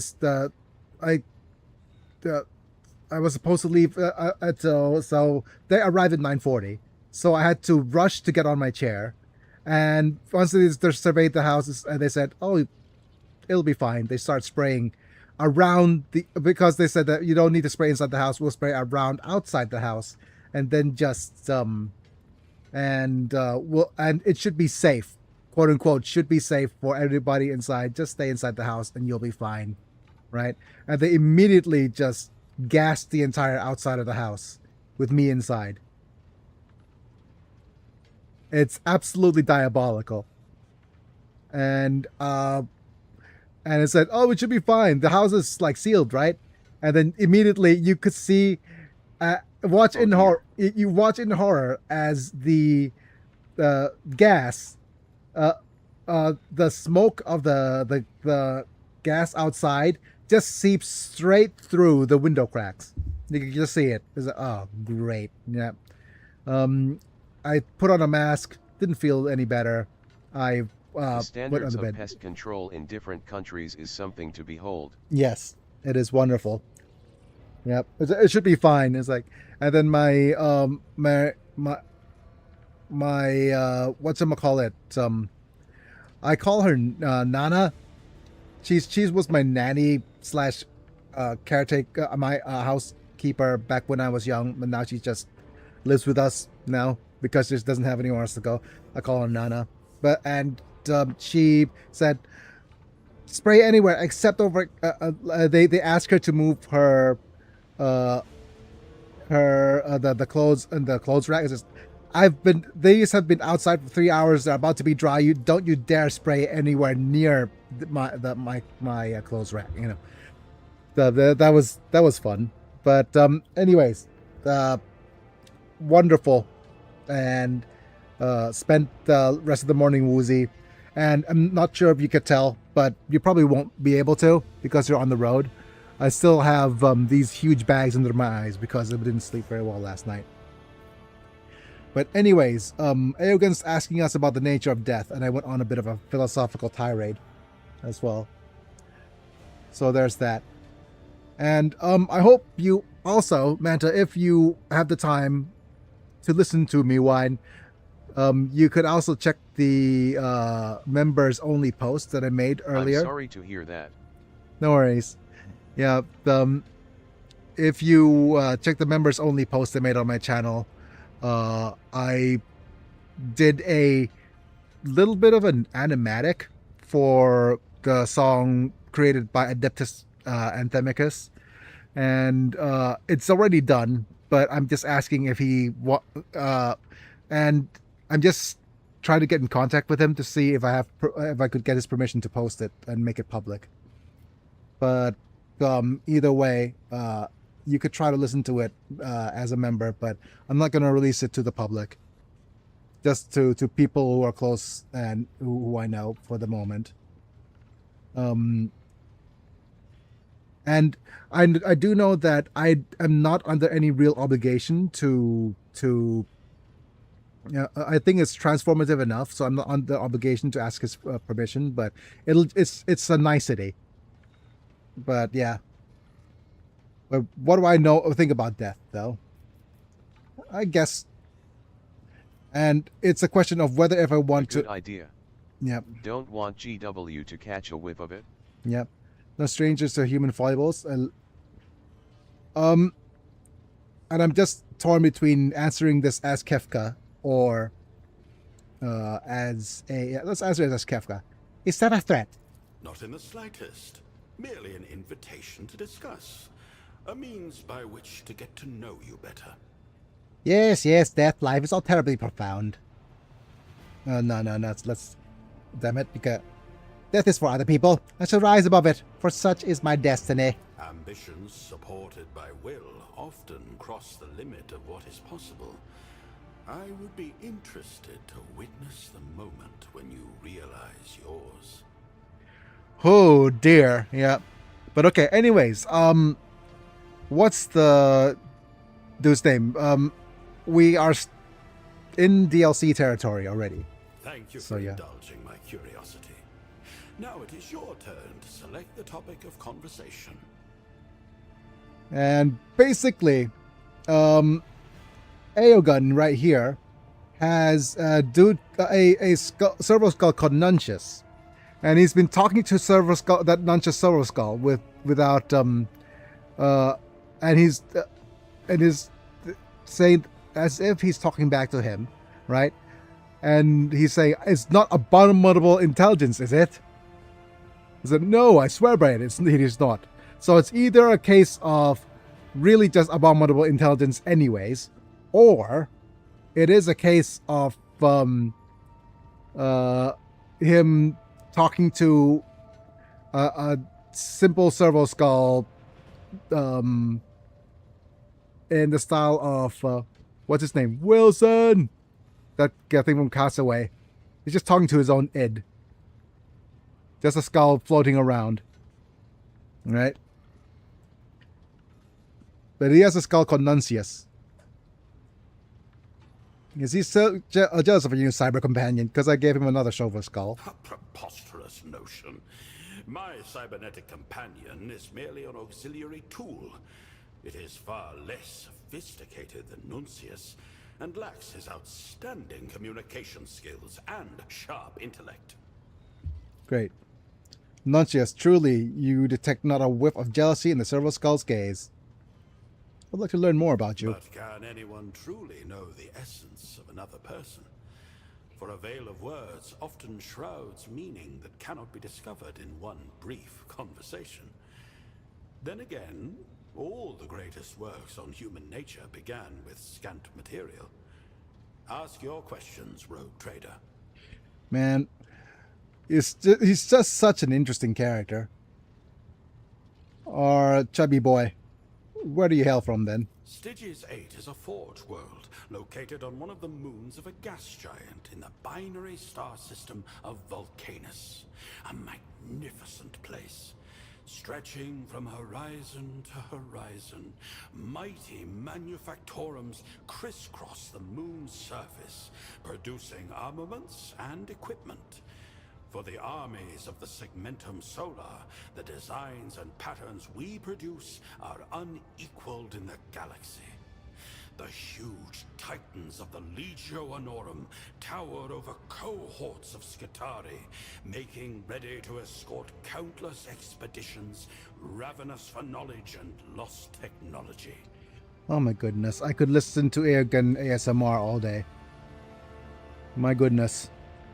It's gonna make me fall asleep, considering I'm a lack of rest. Within the moon itself lies a labyrinth of archives and laboratories, where many sages cultivate knowledge and conduct experiments in the name of understanding the will of the machine god.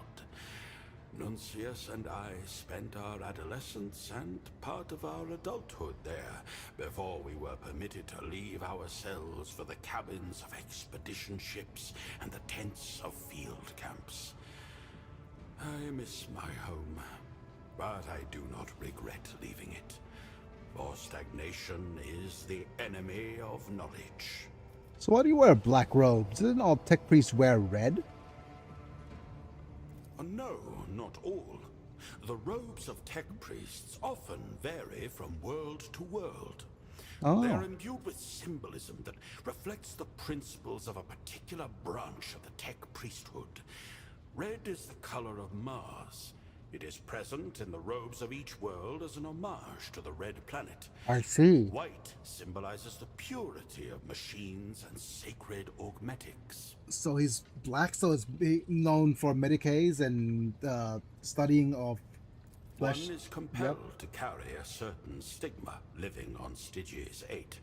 Certain Theological disputes often lead to conflict with our fellow clergy. Black symbolizes our guardedness and otherness, while with red we emphasize the purity of our faith in the Omnissiah and our fellowship with the rest of the cult Mechanicus. Ooh. What theological disputes do you have with the other tech priests then? The kind of bickering about interpretation of ancient... Oh, damn it. Okay, give me a second. Now I'm curious. Now I'm curious.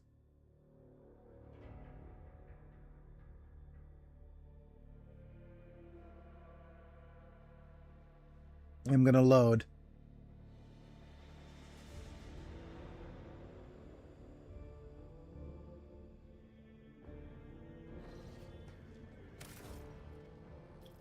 Let's go to options. Let's go to the difficulty slider. A little force hand wave to walk back a conversation never hurt nobody. Yep, let's apply. Yep.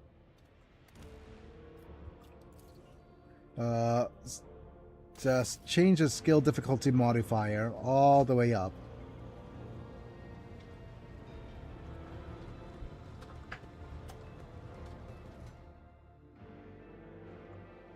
Lagos Biologus. Hard, not in the slightest. Merely an invitation to discuss. A means by I which hate to wild get to berry know you bushes. better. They are Ambitions bushes made of support- thorn-covered Thank you for vines and they indulging grow my all over my cell curiosity. towers. Preposterous. Ugh. Seems But can rough. anyone Yep. true? Styges, and beneath them, unknown. One is compelled to carry. Okay, a so certain what is stigma living on the Styges 8? theological disputes do you have? The tech priests of Styges 8 are most dogged in their acquisition of samples of xenotechnology.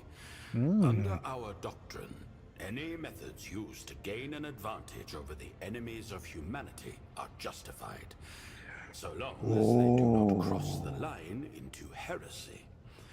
As you may have guessed, where exactly that line lies has been the subject of debate and discord for centuries.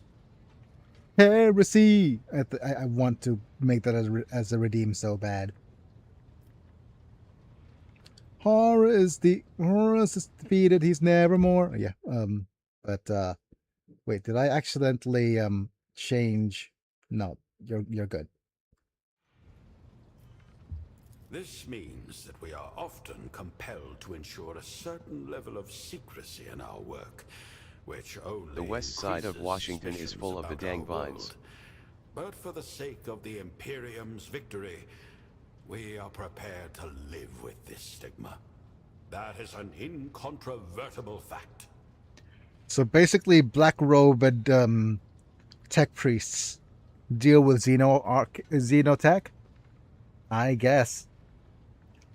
Very, very, very hex tech coded. But yeah. Tell me about your research. What is it that you're trying to understand then?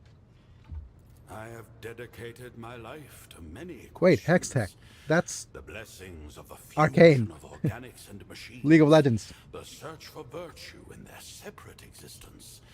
The possibility of prolonging the functioning of flesh through genetics and alchemy. The machine god is perfect in all his manifestations. This is the truth and an incontrovertible fact. But it seems to me that attempts to become like him exclusively through augmetics, though Also, good in my their dad forgot to righteousness, account for the do World not Cup, fully which one of the cities hosting is Seattle. The traffic is a snail's crawl. I assume. Because you can't get anywhere in America without driving, I assume. There was one dude who said that he wanted to walk from one stadium to the other, and it took him 8 hours. Oh, what country are you in, LOL? Manta's in Washington State. I'm actually I hail from Thailand. So yeah. Reflect his design. For the organic organic body is nothing but a biological machine. I am whose America. components can be replaced and improved Oh. by genetic I am in the Midwest transmutation. US. Wait. I can't remember. What is the Midwest thing again? Oh. Yeah, there we go. Oh, yep.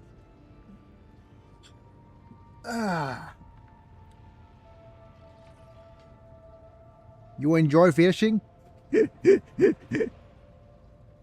it's like, and what is it? And the other thing I know about the Midwest is Alaska. I am a little too central for that, but yeah, I mean, I do say oh.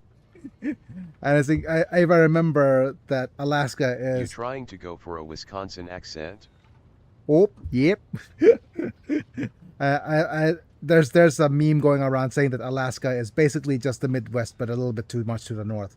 They enjoy fishing, they enjoy outdoors. Everybody has a gun, hunting, etc. Yeah. My accent is literally called General American.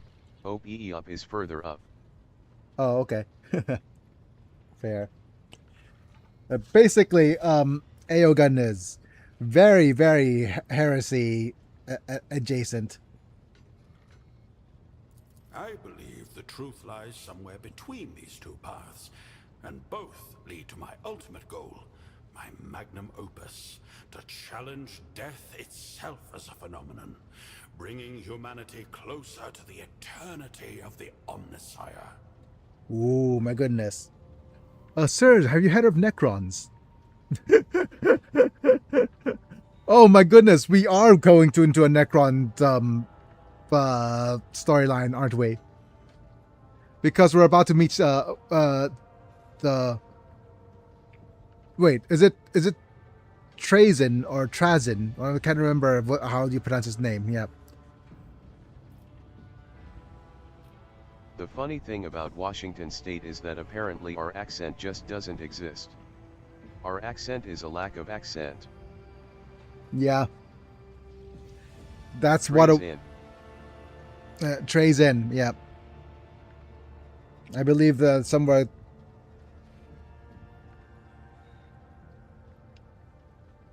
I believe the lie somewhere. Okay, great. What are your path? You before you arrive in Alta Templum Calexis X17. It's interesting because we actually had. He was on Alta Templum Calexis EXT17, and he had to leave. I may not look it, but I am a wanderer and a pilgrim. Nuncius and I have led research expeditions with the aim of finding relics and artifacts and advancing the quest for knowledge. I have also endeavored to learn from my colleagues at every opportunity, developing my expertise in genetics, hermetics, and augmetics. We have visited more than one world, voyaged on more than one ship, and got our hands dirty more than once, both literally and figuratively. Trays in the infinite whoa. Yep. What was Oh that? man, I got so mixed up. I thought you were in the US because at some point you said the time. But it turns out you are exactly 12 hours difference, so your AM is my PM. Yeah, exactly. It's actually 10:46 a.m. right now where I am. Yep. What is it like living on Alta Temple Collections AX? Oh, Manta, have you checked my members only post? And have you seen the music video? Okay, if you haven't, you're in for a treat because it is very the We Will Survive song is very, very Trace encoded a little bit. I mean, it's okay. Give me a second. Not yet. Yeah. Trophy, congratulations. You've received 100 messages today with Restream chat. Yep. I need to redo the redeems for this because I do believe it's not very. It's rough on the redeems on the Necrons redeem. Okay, I'll just say that this redeem is not actually to my satisfaction yet, but here we go.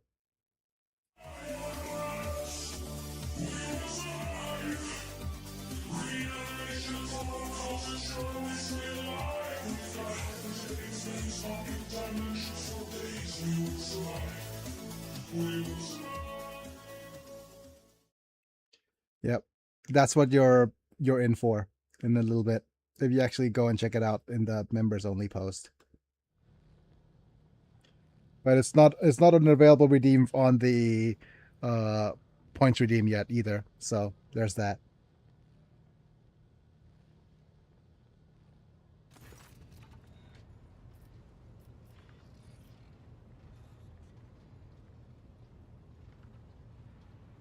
But by the way, whatchamacallit, Gavin, it's unfortunate, but it's more of a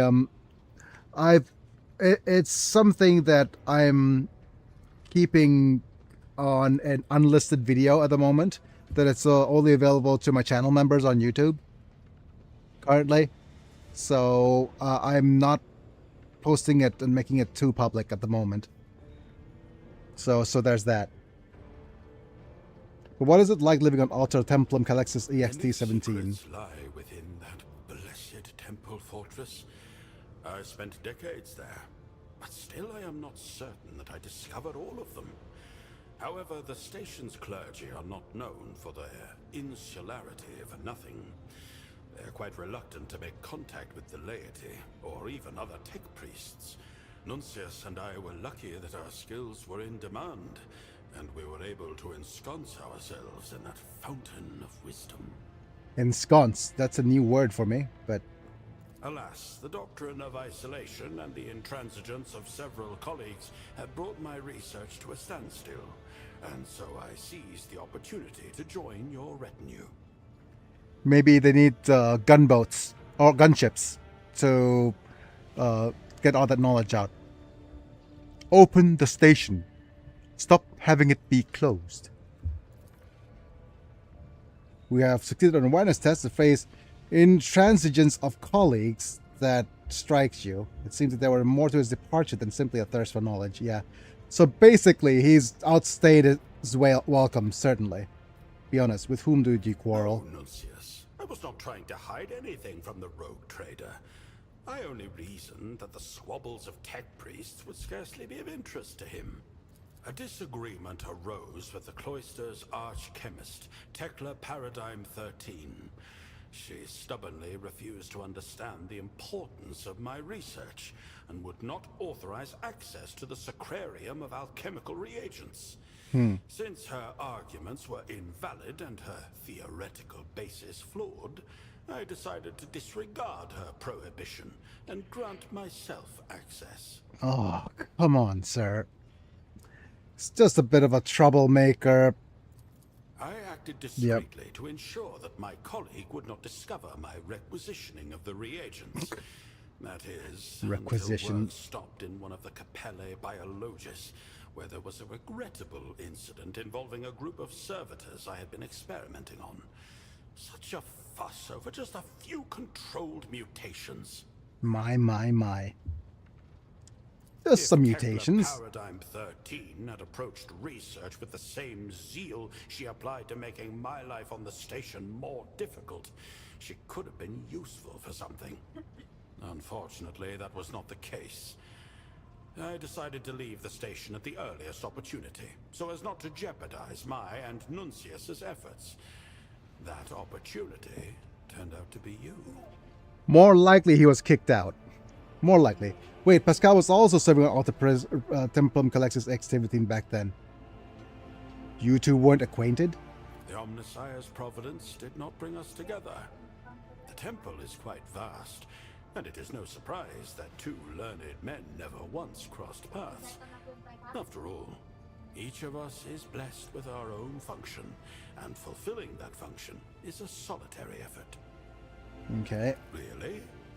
My dearest colleague states that Magos Haneman and I once passed each other in Service Conduit 91-R. The esteemed Magos chided me for some minor neglect in the presentation of my augments, after which, having each voiced our opinions, we parted ways. It seems I considered this event to be inconsequential, and it has escaped my memory. Oh my goodness. It's like, for that moment, It was the most important day of your life. You crossed me. But for me, it was Tuesday. As has mine. Questions can reveal more about the asker than anything they may say about themselves. Your speech differs from other tech priests. It is less mechanistic. To think that all tech priests speak exclusively like machines is a widespread misconception among the laity. We may strive to draw closer to the machine god, but we remain part of the human race. How exactly a tech priest achieves this oneness is the choice of each individual ordained in the priesthood of Mars, depending largely on personal characteristics, practical considerations, and interpretations of the tenets of the faith. Of course, many attune their language to machine cant or even prefer not to use flesh speak at all. It is then easier for them to make contact with machine spirits. Yeah. So just binaric then. But from me, anyways, I'm not. I talked to this when Gavin was here, but I'm not sure if I mentioned it while you were here, Manta. That what was it? That what he has a servo skull that follows him around and doesn't answer anything and cannot be accessed by Pascal, because he has settings for that servo skull to be quote unquote equal access in terms of humans, so nobody else has access to it. So there's some accusatory thing of maybe it's abominable intelligence, but but according to him it's not. Or at the most benign, it could probably just be the whole thing with the volleyball from Castaway. Wilson, talking to his own id. For myself, however, a key aspect of the machine god is his omniscience. I gather wisdom, and that includes from communicating with laypersons. To this end, standard low Gothic has so far proved to be the most useful. However, this does not negate the fact that I am able to speak all the binaric dialects of Mars, if circumstances so demand. Yep. But he basically came aboard us to our ship to get augments done, or help us with the augmentation machines. And currently, the 3 augments that we have are the one is on him right now. I gave him extra, which increases the range of medkits, which is really cool. But the other really useful one is the one I installed for Heinrich's, which is the "get over here" arm. So that was cool as well. We might want to test that out later too. I wish to know more about augments then. I can only encourage such a thirst for knowledge. Ask away. What is Adeptus Mechanicus' view on augmentations amongst the laity? A difficult question, and thus an interesting one. From the perspective of the cult Mechanicus, augmentation is an unalloyed good. Flesh is weak, and replacing it brings us closer to the Omnissiah. But this good is also a supreme privilege. Every augmetic is a man-made miracle that glorifies the machine god, and not every layperson is worthy of such a blessing. The majority of laypersons who have lost limbs or organs are at best furnished with the most rudimentary prosthetics, if any at all. The exceptions are those who hold key posts in the Imperium, or who cannot perform their duties without replacing their organics with more efficient equivalents. And naturally, there are exceptional individuals, such as rogue traders, who can afford the best augments at the wave of their hand. Or rather, its loss. Just think about it. You are one of untold billions, and you succeeded in becoming a statistical improbability. How could one perceive anything in these metaphysical mathematics but the design of the machine god? Well, what augments do you have? You have I plenty. have a great many of them, and most possess rather esoteric functions that are difficult to explain to a layperson. The most obvious is the galvanic cell. My hull is quite heavy, so it is supported by a gravitic core, mechadendrites, of course, an alembic with an alchemical synthesizer, auxiliary cogitators, an eye with magnifiers and analyzers, a respiratory... My dearest colleague suggests that my answer is becoming tiresome. If you are curious, I would be pleased to attempt to compose a treatise on my construction. But the more difficult task will be to give it a form comprehensible to a layperson. But I'm somewhat jealous. I would love an anti-gravity thing hauling me around. If a lumen burnt out in my chambers, could you galvanically revive it? With a suitable source of motive force to redistribute, I could light up the lumens of an entire deck, rogue trader. However, I do hope that is not the only application you will find for my talents. Isn't your face rather too organic? Most tech priests have implants. If my physiognomy offends you, there is no need to hide it behind feigned interest. However, I will answer on the hypothesis that your question is sincere. Fine. My face looks as it does because Your that face. is how I prefer it. A Vox grill is practical, but there is something about speaking my thoughts aloud via an organic vocal apparatus. Consider it my little extravagance. I see. Besides, appearances are deceiving. My internals have been extensively augmented, and I am fully fluent in lingua technis and binaric. You spread that this mechanic as a tech priest. Audio bursts as a machine code with electrical signals. I see.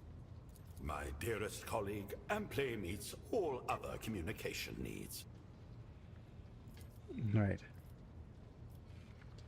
Insists with the silence makes it clear that the communication need for further discussion has been decisively met. Fascinating. I'm curious about Nuncius. My dearest colleague is incredibly flattered by the attention. Please ask your questions. What is My he? dearest colleague and indispensable assistant. But a servo skull incapable of complex thought. How can he be your colleague? A superb question. It is quite difficult to explain to a layperson, but I will try. To put it quite crudely, Nuncius helps me to think.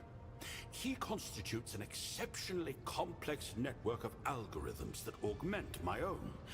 They contain conflicting points of view that seek out flaws in my reasoning, and information that is more useful to me if it is not kept in my own head. So I delegate it to him. He is wholly unique. He's AI, isn't he? He's an AI agent. It's abominable intelligence, isn't it? Be honest with me. Isn't it just an abominable intelligence? Come on. Come on, Aegon. Be honest. Are you truly asking me if I have violated one of the Omnissiah's core commandments as blithely as if you were asking to borrow my stylus? No. Not his stylus. Times no. How could such a thing even be wrought from a single servo skull? A wicked mind of that caliber would require a receptacle of significant cogitational potential. I am deeply outraged by this insinuation, and simultaneously flattered by your assessment of my skills. Come on. AI agents can be run locally now, can't they? My dearest colleague asks me to convey that he does not share my strong emotions, and humbly apologizes for this outburst. He also swears before the machine god that he was created according to all the canons of sacred engineering, and that he is not a sacrilegious perversion of his design. So how long have you two been together We then? have shared a cell since our novitiate on Styges 8. 138 planetary cycles and 72 days have elapsed since then. It may not be accurate in a temporal sense, but you could say we have been together my whole life. Ah, Nuncius, I wish to speak to you. I will take it upon myself to interpret his words. But I beg your pardon in advance for falling far short of my dearest colleague in terms of rhetorical elegance.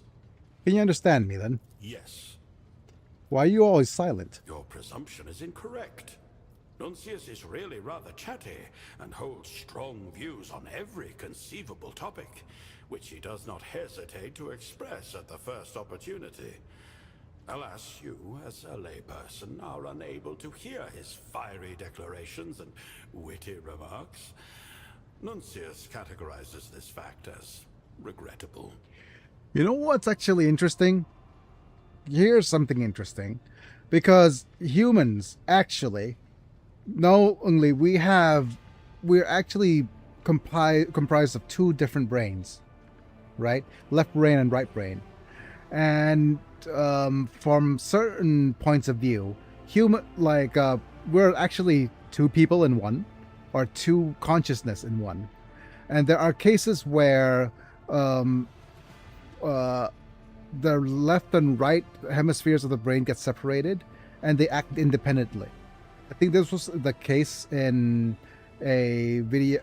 Was it CP Gray video, where he discusses the fact that there are certain people who undergo a drastic surgery to separate the left and the right hemispheres of the brain, or who have actually lost that due to accidents. And basically, left and right brain are acting independently. And when I'm not sure which one is responsible for speech. I think it's left that's responsible for speech. And whenever the right brain does something separate, left brain comes up with an explanation after the fact. So basically, this is actually going on in our heads right now as human beings too, right? That there's two brains working in tandem for separate tasks, and then the communicating with each other inside. Yeah. And I think he's just had, basically this is another... People who have had entire hemispheres of their brains removed have gotten master degrees before. They have to do it sometimes for extreme rare forms of epilepsy. Yes. That's what I was going on about. And it's not the removal. There are ones that they separate left and right brain to deal with epilepsy, but it doesn't actually remove any brain function at all. But you could see that sometimes the left and right hand does things separately. Basically, you divide their other half will be moving independently of them. Yep. It is certainly kind of scary, but there's also this idea that you're not only just one person, but there's also a belief that you're much less. Your entire body is made out of a colony of cells. So we are like literally just a collection of billions and billions of cells and trillions of cells, rather than just one specific being. And we're talking, and the same thing is, I'm not sure if what's the word called? Is it emergence, where intelligence is actually coming from a set of simple instructions, like how beehives and ants exhibit signs of intelligence because The I am a person feeling is definitely a neurological function that can be turned on and off. Yeah. But anyways, what's your opinion of Aogun? Yes, Nuncius, I will relay it verbatim. He says that I possess a remarkable mind and excellent practical skills, but my excitability, especially combined with my stubbornness to the point of ossification, would have stunted my development were it not for his thoughtful advice and fair criticism. Yep. He also adds that the thought of working with anyone other than me evokes repulsion and outrage in him. The value coefficient of our relationship is extremely high in his catalogue. Admit it, you're the clever one in this partnership, aren't you? Nuncius, what an appalling thing to say. Our partnership is perfectly equal. Keep your mischief-making to yourself, and don't mislead the rogue trader. How many times a day does Aogen say this is an incontrovertible fact, then? That cannot be right. That often? Yes, Nuncius, I would be obliged if you would assist in monitoring my vocabulary. But watch that superior tone of yours, please. Yeah, I love this. I love this kind of, wow. Okay. Aogen's favorite character by far, right now. Okay. That's the conversation, Nuncius. Nuncius states that this conversation has stimulated and enriched him. That's all I wanted to Nuncius ask. says that he will leave a channel for inquiries about his biography and personal qualities open for you, rogue trader. Okay, but you do have mentioned that you have knowledge of Xenos. The rank of Genitor grants me the right to study their foul anatomy and behavior for the purposes of identifying their weaknesses. I have personally dissected more than one specimen, and have even preserved specific body parts for further investigation. I research and study their technology to the same end.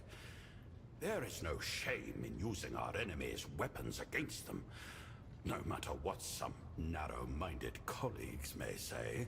And what kind of Xenos do you study? The mythical kind, shall we say. The subject of my research is an ancient, unusually advanced xeno-civilization. Ooh. Some among the tech clergy call them Niflimics, believing them to be the first creations of the Omnissiah. Others call them iron anathemas, considering them to be the spawn of abominable intelligence. But the initiated know them as Necrons. And believe me, the hand of the machine god has never touched these monstrous creatures. Hooray! Great foreshadowing. Yep. First they were enslaved. Come on. What was... What is... Okay, give me a second. First we were enslaved. Why can I not remember the lyrics to the song right now? Of the friggin... that I friggin actually edit the thing over. That's why... Come on. Give me a second.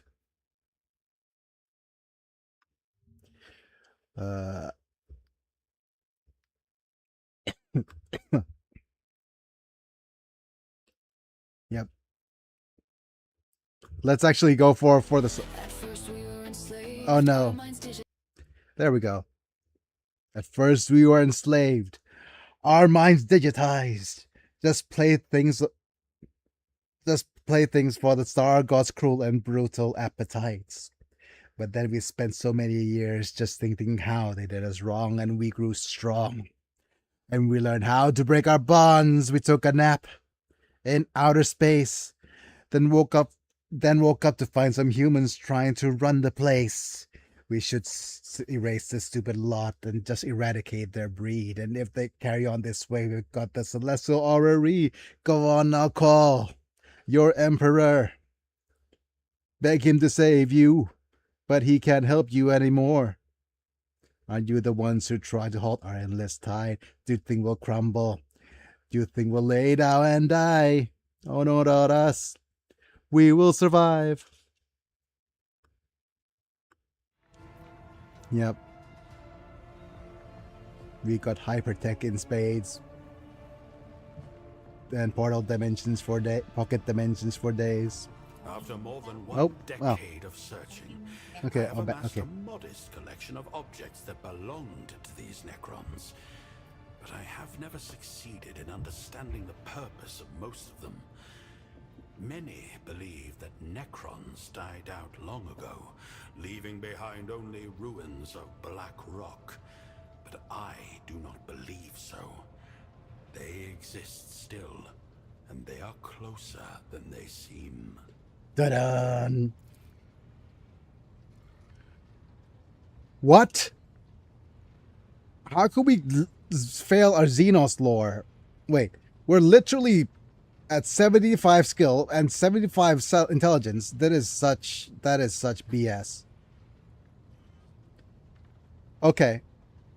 So it's not just BS. This is rigged. I do believe they're rigged. Yep.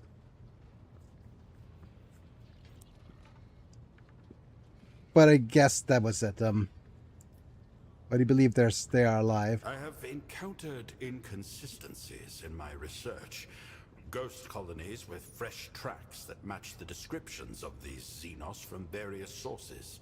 Adeptus Mechanicus expeditions that plunged into obsidian ruins, never to return.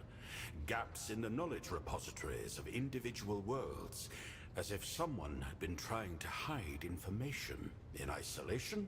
All these are unexplained coincidences. But if I analyze the cumulative frequency of the events and the systems in which they occurred, and compare them to the few things I do know, I can detect certain patterns. The ancient Xenos are exhibiting activity. That's the beauty of it. I don't know. Oh, I skipped dialogue. Allow me to specify. Okay. It includes objects of mostly regular forms, cubes, spheres, cylinders, made of unknown black stone or metal. Many are covered in glyphs or patterns that cannot be deciphered. Fascinating trinkets that I have spent years studying, but have never progressed beyond flimsy theories that cannot be confirmed experimentally. What is the dialogue that I skipped? Okay. I've encountered inconsistencies in my research. That sounds like a baseless speculation at best, and dreams passed off as reality at worst. So what objects do you have in your collection? Wow. Perhaps my approach is fundamentally flawed, or the objects are non-functional. Or perhaps they simply do not want anyone to root out their secrets. It's a mystery. A stimulating mystery. Is it heresy? I appreciate your Is it heresy? rogue trader. In my experience, such words directed at me do not constitute a question, but an accusation. I will not attempt to convince you of my righteousness, but I will articulate a few facts that you can use as a basis for your own conclusions. Fact 1. My interest in Xenos is easily mistaken for a proclivity. It is not. I find them no more appealing than I would a cadaver being vivisected to ascertain what sickness ended its existence. They are objects that I study in order to answer a simple question. How can they be destroyed most effectively? Oh my goodness. Okay, so I'm not sure I mentioned this, but the series I mentioned, Manta, on Netflix, that is a Thai series. I'm not sure if it's translated yet. It's called Evil Lawyer, not the Devil's Lawyer, but it's called Evil Lawyer. And the first episode was basically a well, you immediately know the intricacies of the Thai court. Thai court is actually one of the worst in the world, in the fact that we are one of the remaining countries in the world that do not have a jury system. So everything is decided by judge, which sounds crazy, but that's the way it works here. Anyways, there was a case of the first episode deals with basically how to demonstrate how evil, quote unquote, a lawyer is, and our quote unquote protagonist basically said that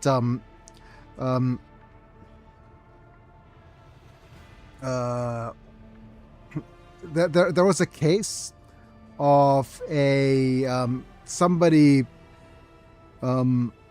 using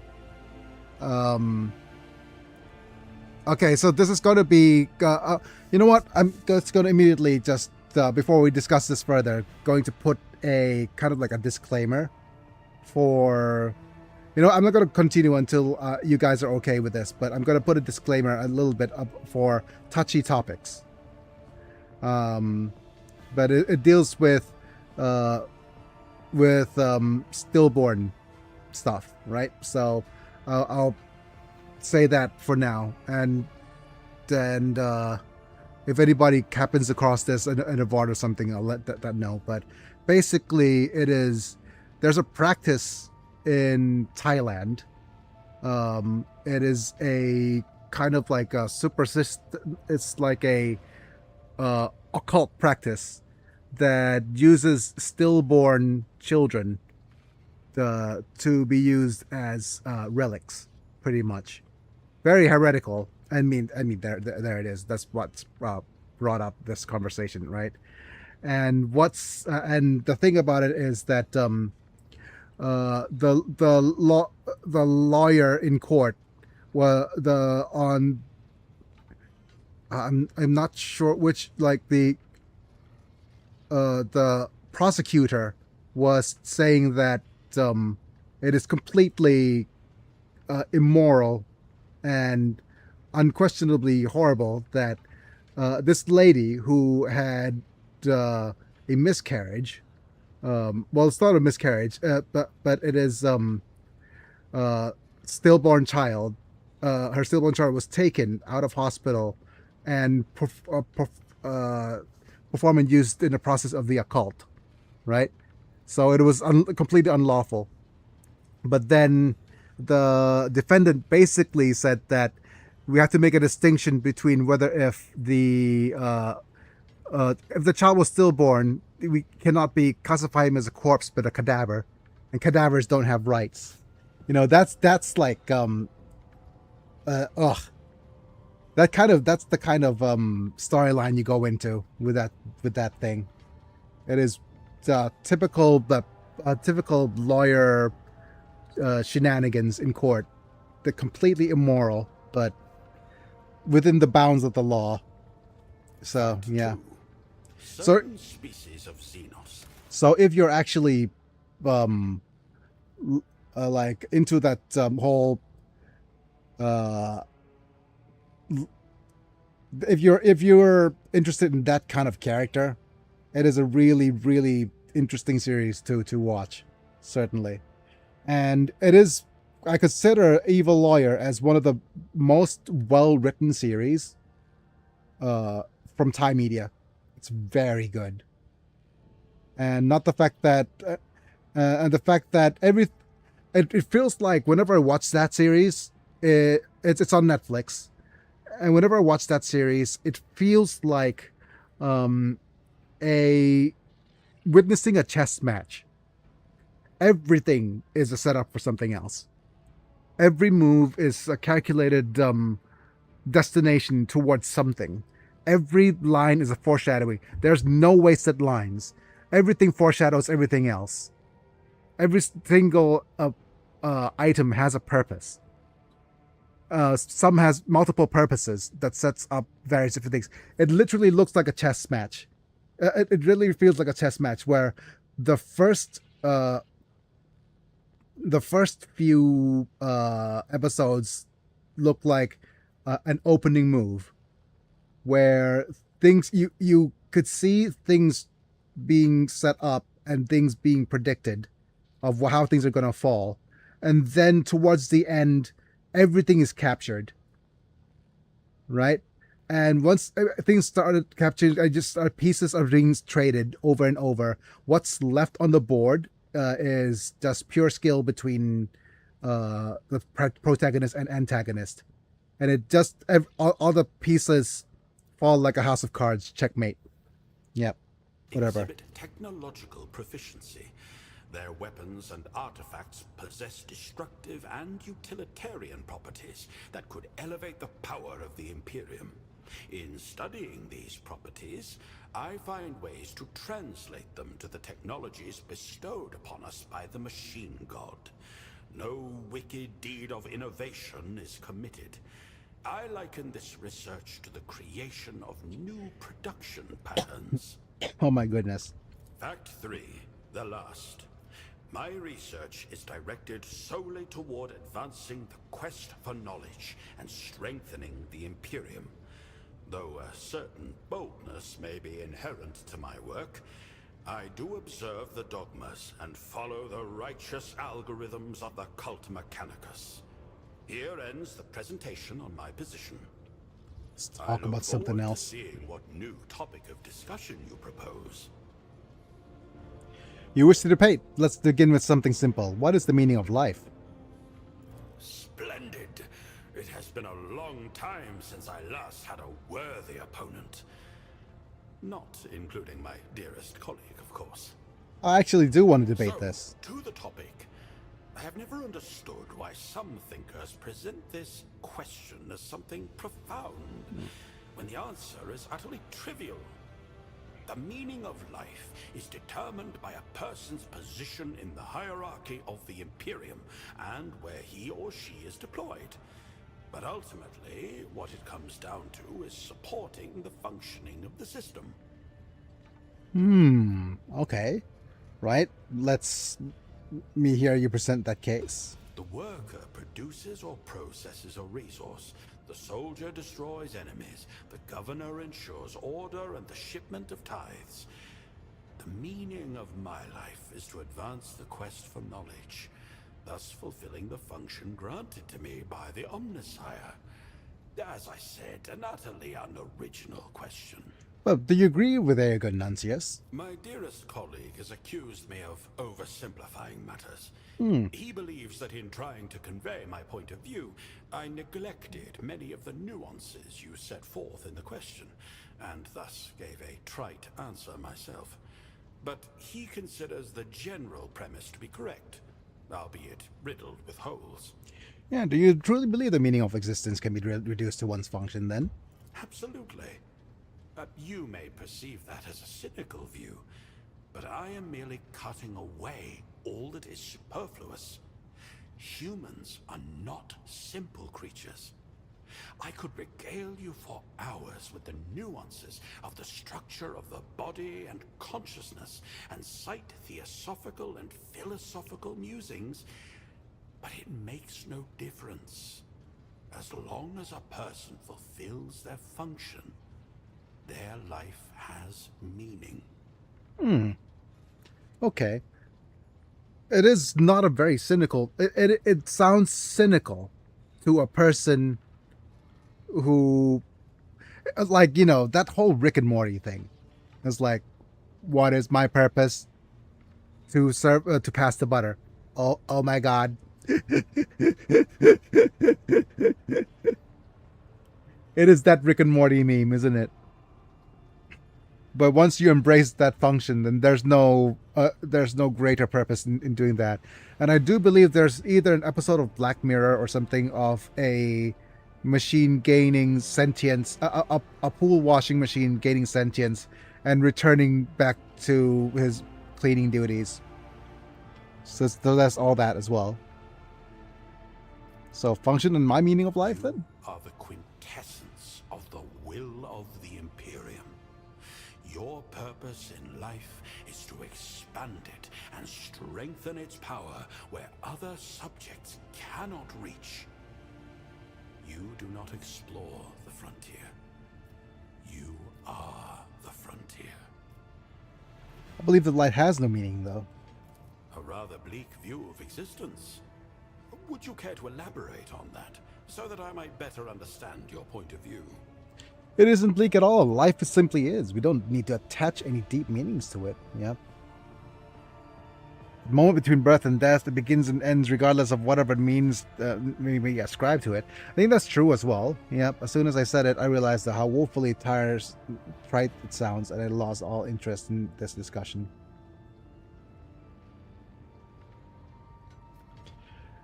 Yeah, I think number one is it isn't bleak at all. Life simply is. Yeah. Accept the absurdity of existence. Reject attempts to categorize it, and thereby find spiritual equilibrium. A highly unique way of viewing the world. One that goes against just about every dogma in the Imperium. I would like to experience it for myself. Yeah. I thank you for the interesting discussion, rogue trader. I wish no longer wish you and Mercy. No. Take me I find leave. our conversation stimulating, and I will look forward to your next visit.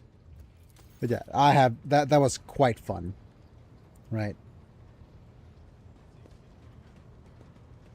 I can't remember if we have a conversation with Cassia. Words cannot describe how boring. You wish to know about me? I suppose I can help you with that. Wait. Already, Hardly. yep. According to my stay on the state, the regent gave me the navigator's open eye is baneful to who. It may be difficult to describe, but everything changed when I found my own key to this mystery. You Okay, will have let's- no objection let from us- me, Lord Captain. Special site reveal. Sister Argenta shines like a guiding star, inspiring resolve in those around her, seemingly inexplicably. However, I see a dark and ugly fog billow behind her, contrasting sharply with her shining light. It burdens the Sister of Battle. It drags her down. Yet Argenta herself is hardly aware of it. Seneschal Viserion is among the few whose colors are a pleasure to look at. Whenever the Seneschal speaks, heavenly crystal clarity spreads around him. And whenever he is angered, dark blue clouds condense over him. And in his rare moments of joy, a pure gleam of sunset pink caresses the souls of those near him. Out of your entire retinue, Lord Captain, he is the only one I would trust with my life. Oh my goodness, that sounds cool. The esteemed Magos Haneman is shattered, like a beautiful stained glass window into a mosaic of colors. His bright, beckoning hues are mixed together in complete disarray. I must confess it perplexes me. Normally, scarlet and steel are all that fills the heart of a servant of the Omnissiah. Oh my goodness. Something is up with Pascal as well. Stainless. Behind the cobalt steel of his thoughts, behind the cold, faded gray of his emotions, an ember, the color of amber, glows in Master Van Kalox's soul. So bright and warm, one is tempted to touch it. It is sad that the interrogator seeks to drown it with his own hands in the bottomless blue of duty. Sad indeed, but I can relate. Also, we gave him a get over here arm. So literally, if we actually get to use him again, he'll be able to do the get over here during combat. Idira's emotions are like a maelstrom, bright, unbridled, enveloping her form like a wondrous kaleidoscope of colors. And as dangerous as a twisting warp storm. The riot of colors hides the truth from my eyes. What exactly is driving this woman? Is it her own will, or is it the Imperium, Lord Captain? My goodness. Kibella is bathed in crimson as bright as fresh blood, and its sight is all the more striking in the embrace of impenetrable darkness. And yet, there is no malice in these heavy shadows. They are impartial, morose, uncompromising, and ever consuming what weak flashes of other colors there may appear.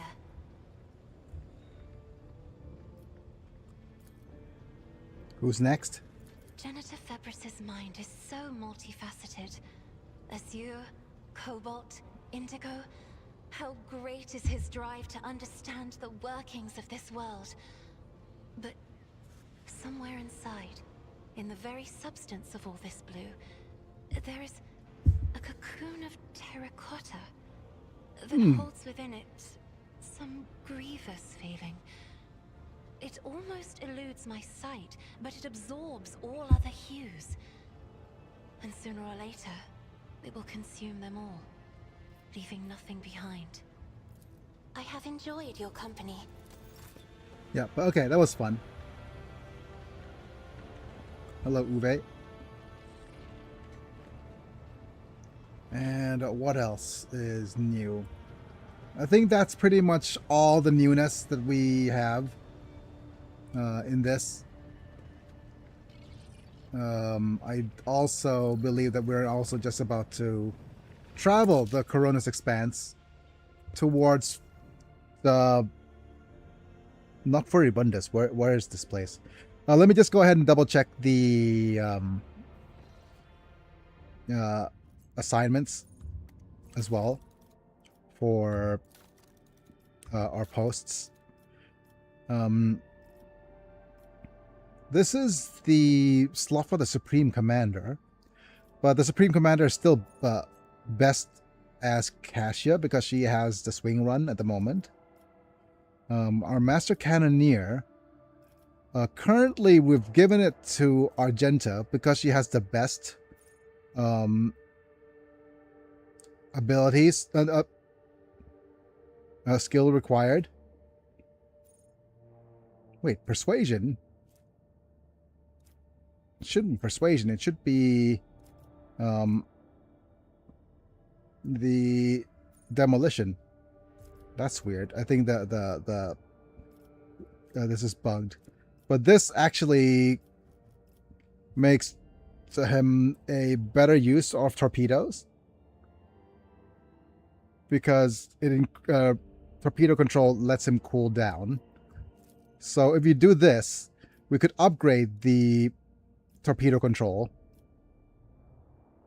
so that it reduces cooldown and give the control to the nearest torpedoes salvation. Yeah. Only works on torpedo salvos that were launched on another turn. Yeah, this is actually a really strong upgrade. So it makes him a better Master Cannoneer than Argenta already.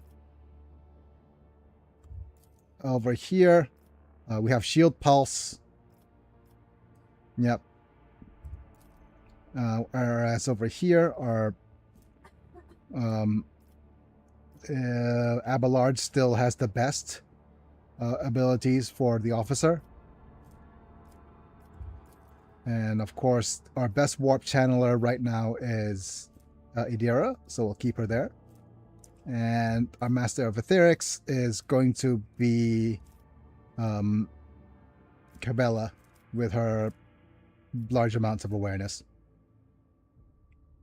and possible augury. But we need somebody with better... Like, we don't have the Supreme Commander ability for the focused efforts ready, though. So that's unfortunate. But okay, so these are the... So let's put him as Master Cannoneer for now, even though his stats are abysmal. Okay. Let's go ahead and get started going to Furibundus, right? Yeah, going to Footfall, I mean.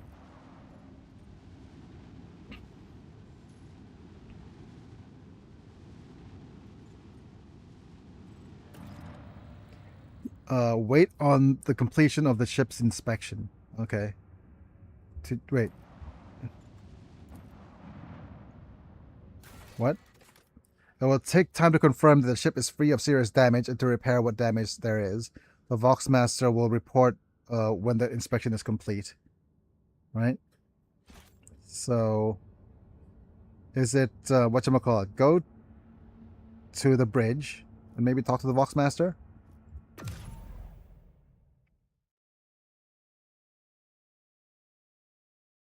Is that the case? Is that what we were supposed to do? Maybe.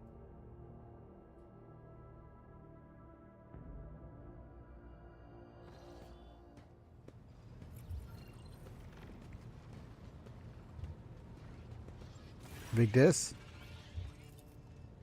No info? Okay. Or maybe it's not needed at all. Okay. Yeah, but if you have a look at... Oh, the dude's disappeared. Okay. Heinrichs has disappeared. I see.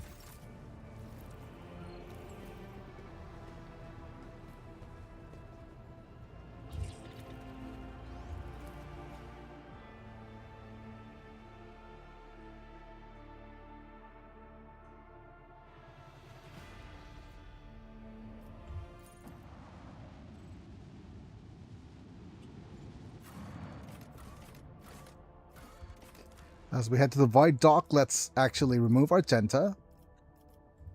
Place you. And it's either Pascal or Aogun. We haven't used Aogun yet, so I'll probably want Aogun in a retinue. But man, I really do want some Cassia. Okay, so Cassia's needed, Kefka is needed, Abelard. But out of all, yeah, let's go ahead and test out Aogun, shall we?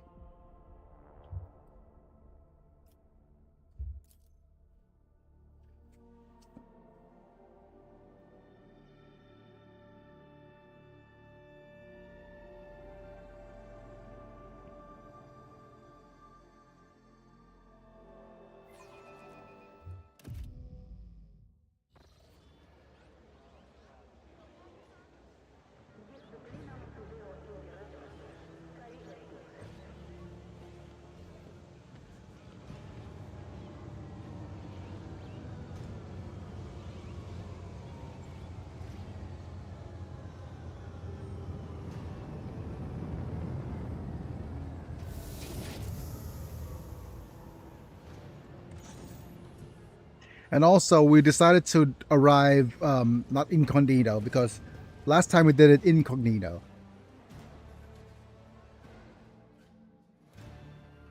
We arrived announced.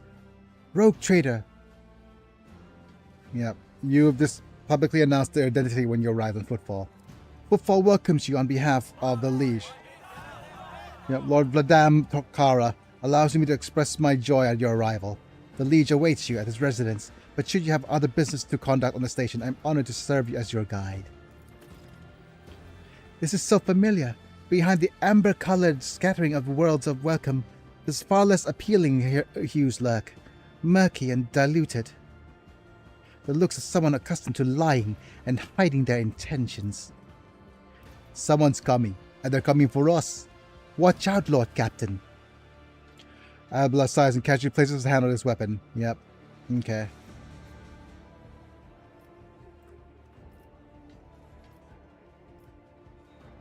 Okay. Who's coming, Adira? Judging by their voices, a lot of them angry. They've got teeth, but they aren't that sharp. The strength is in their numbers. Pray, what are you talking about? Who could you mean? Be less cryptic pro... Hey, newcomers! How's this for a warm welcome? Wonderful.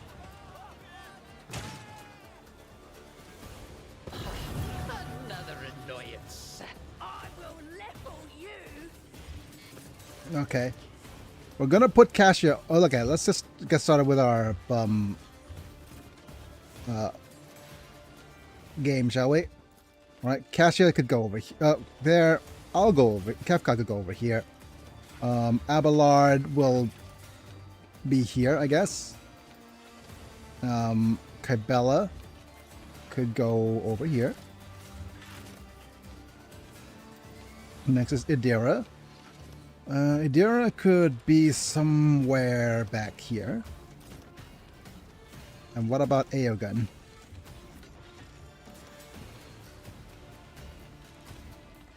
He's gonna be the pointing fingers type character, right? Okay, so Kefka could go over here. And then Aogun will go here.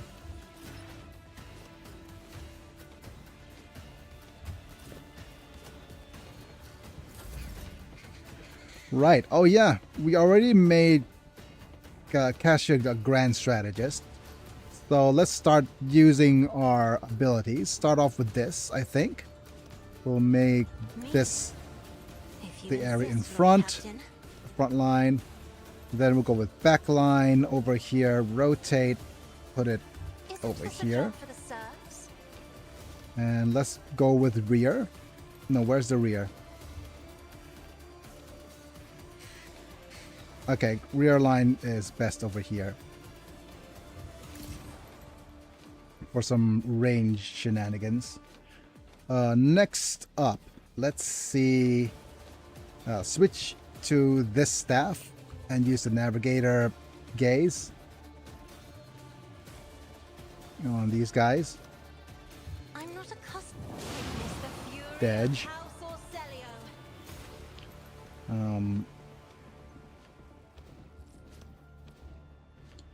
And let's see, do we have a this to make people run? This is a zone of fear that makes people run away. So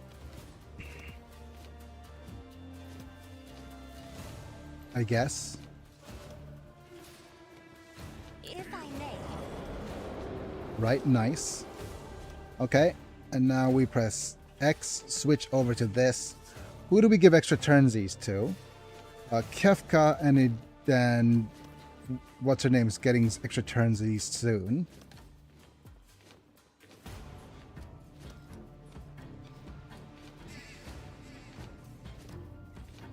You know what? I'm going to give the extra turnsies to Kefka.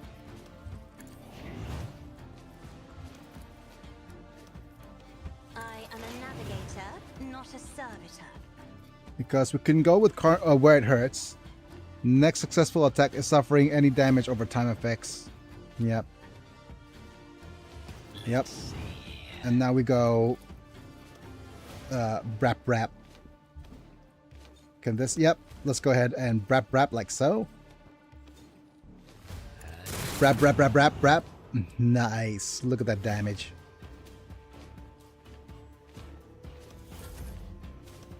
And next up, we could move our front line things over here. We could do it here for these guys. No.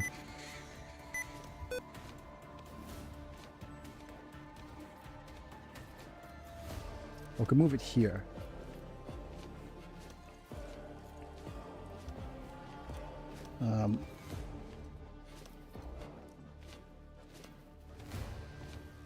Here's fine. Isn't this a job for the serfs? And stay still. All right. Kefka, you do a brap brap again against all these guys.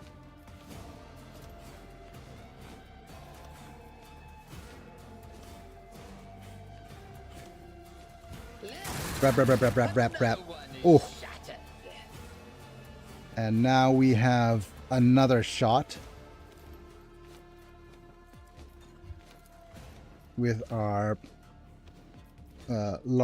pew pew. Let's see. Pew. Oh, wow. And with that, we got refunded one of our attacks. So let's maybe reload. A wicked thought. Okay. And stay. Right. Cabela, you have walk up over here. I bring mercy and retribution. What do I want to do with you? Do you want to just leap? How about a Carnival of Misery and just slice? I shall not fail. Okay. Let's do a leap then. Can we not leap?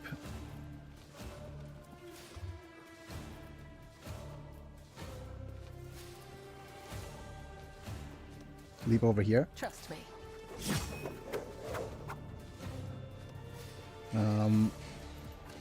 I guess this. Death is a blessing. And who do we want to do? What do we want to do next? We'll do this. I will not die in dishonor.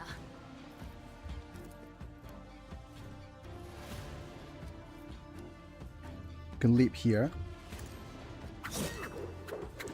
Parried. The platypus. Okay. I think we're out of moves, so we could do this. Let's As just. honor ordains. And then run back. And just stay here. I can have. Hey. Show me what you've got. My goodness. Here, maggot. What happened to Abelard? You right, Abelard? Yeah, he's fine. Idira needs to move up. Over here.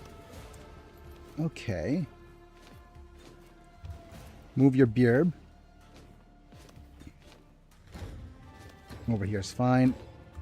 Damn! What was the command again? Oh, right.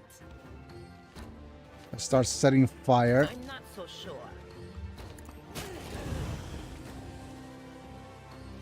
Wait. Ooh, Kefka needs some help. My.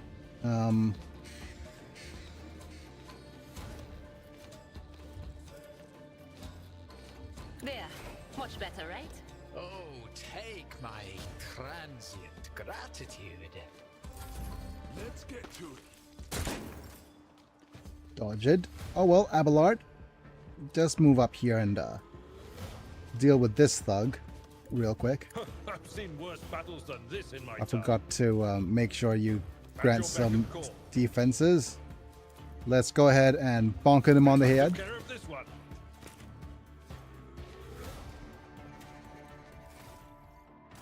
And what's next? Let's do a good old... we need to do one indoor. And let's just charge this dude. One fewer target. And I can't move further. Let's go ahead and shout. I will do my duty. And use this ability. Oh, okay. Come on, attack me next time. Aeogun. What's next?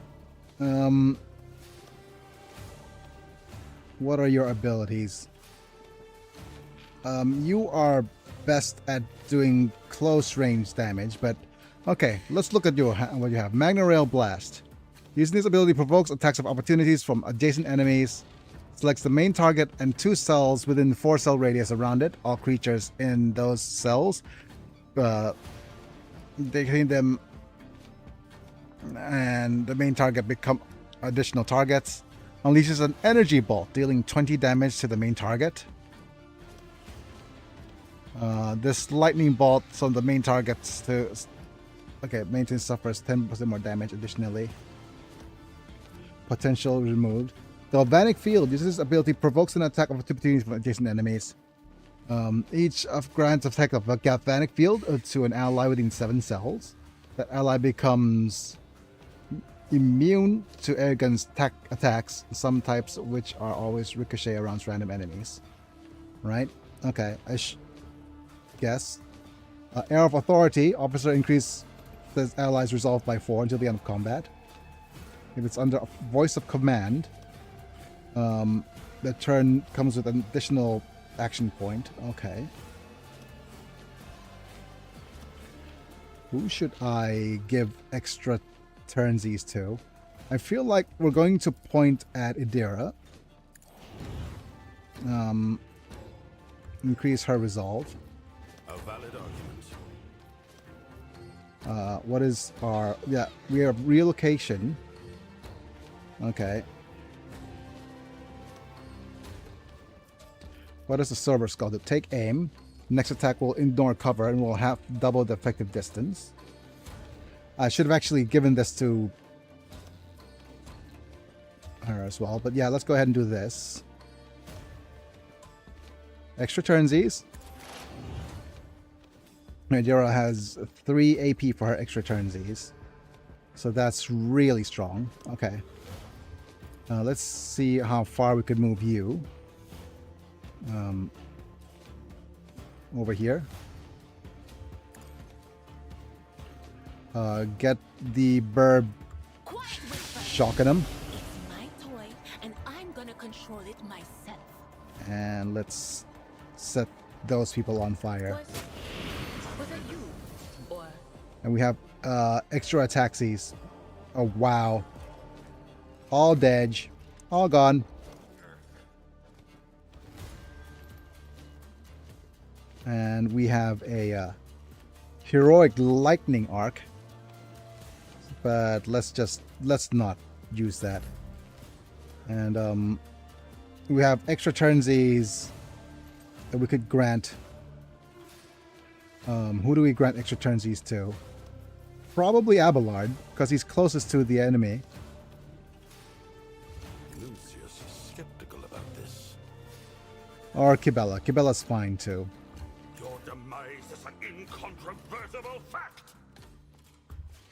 I am your blade and shield. Oh my goodness, you are so far away.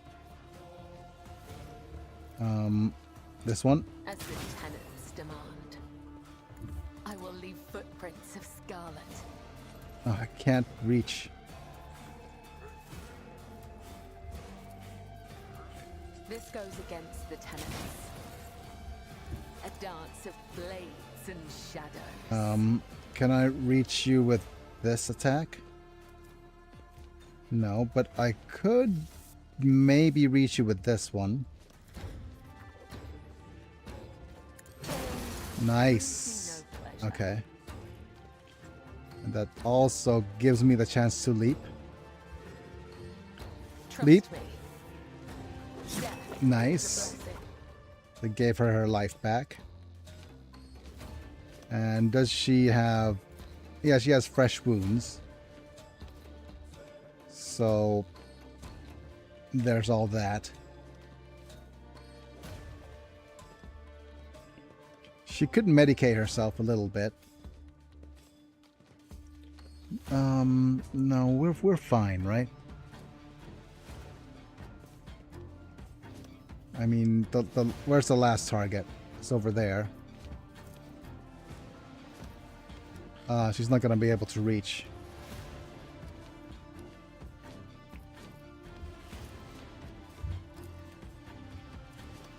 As honor ordains.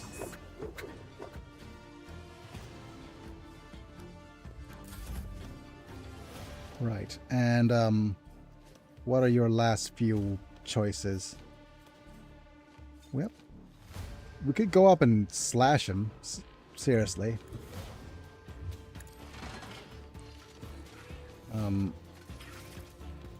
Sweep. Sweeping him. And galvanic field. No, we can't field.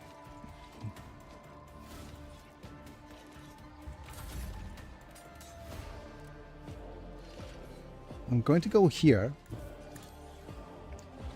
Switch up to this. Move the front. Okay, we don't need to move that yet. Let's go ahead and just give the evil eye right here. Get him burning. And who do I want to give the extra turnsies to?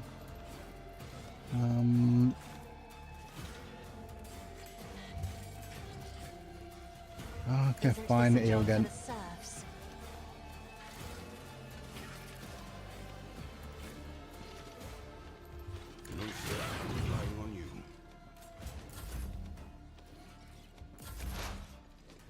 And here.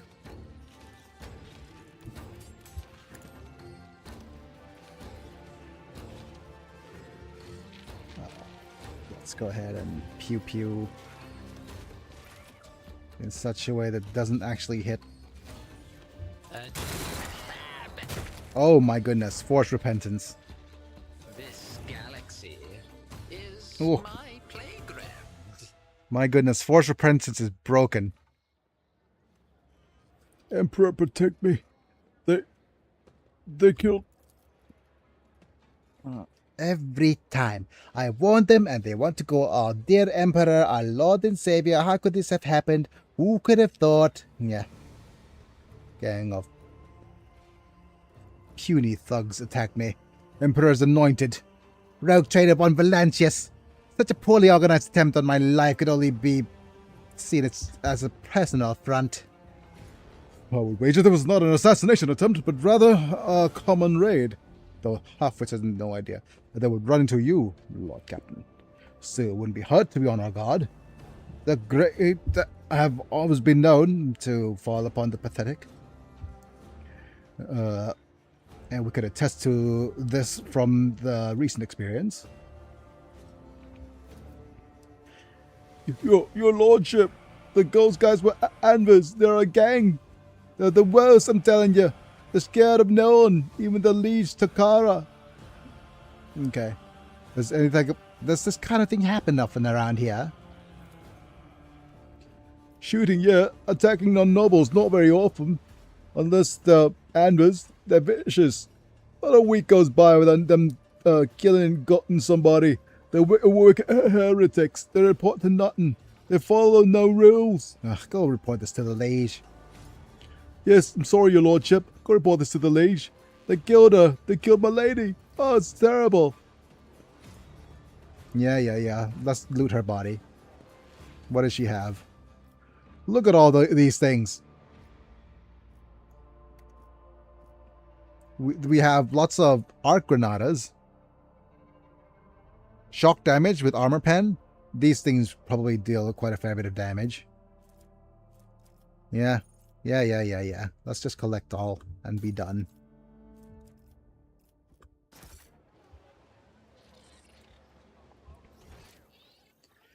Yep. Okay. They will see. Oh, we have a Will wound. see. Okay.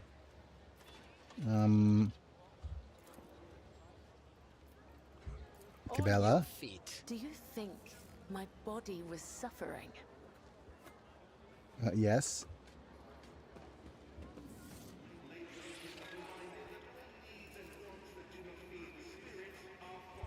Your survival is preferable. Though I gave thee my blood and my pain, thou hast ordained that I shall live.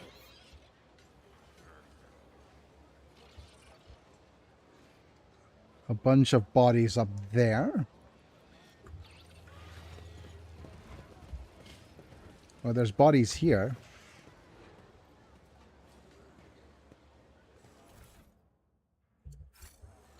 Loot that body. Wait, there's more bodies here. What lies beyond?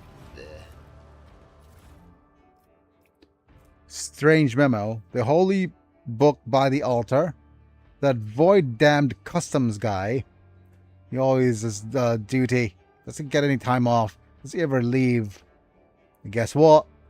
A hanger by the window. Remember to bow to the emperor through the window. Oh my goodness. The corpse looks horrifying. Victim of thoroughly beaten before being shoved into the cracks between the boxes. One of the hands is scratching a blood-stained paper. Okay. We have some commerce checks here.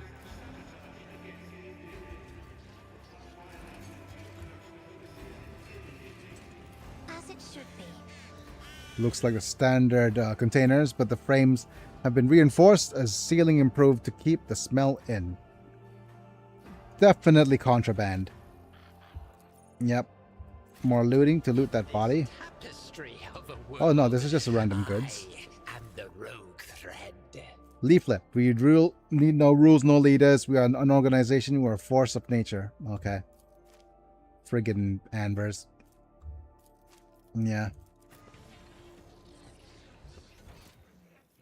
And we also have Opticon 22. Hi, Opticon. Tall hunch tech priest at your unblinkingly a breathing mask conceals his gaunt features. Skin of his hands of sickly gray hue, with his augmentation showing sign of combat damage and plated by black chromium. Initiating identification procedures. This unit is defined as Logis Opticon 22 and is a fully authorized representative structural part of the Cognizance Fleet and the priesthood of the Adeptus Mechanicus. สวัสดีครับเอิร์ธสวัสดีครับตัวนี้พี่นอนพักเนอะเมื่อวานนี้มีดูนั่นได้ดูใต้ตาพี่ได้ว่าดำค้ำเป็นหมีแพนด้าเลยวันนี้เมื่อวานนี้นอนไม่ค่อยดีเพราะว่าก็เมื่อวานเช้ามีเจ้าหน้าที่ มาฉีดยุงแล้วควันฟุ้งเต็มบ้านเลยหน้ามึนพี่ออกจากบ้านไม่ทันนะเถอะคือแต่นั่นแหละก็เลยนอนไม่ค่อยดีวันนี้ก็เลยพักผ่อนก่อนด้วยการนอนไลท์เดี๋ยวพรุ่งนี้เขากลับขึ้นมานั่งใหม่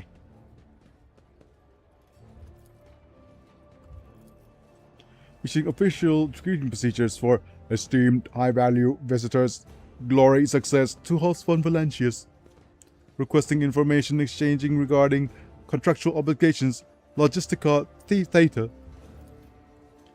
Opticon 22 เอกันครับค่อนข้างจะอาการหนักอย่างกัน shifts angle for his frame formal folding his hands to make a signs of the Omnissiah's cog.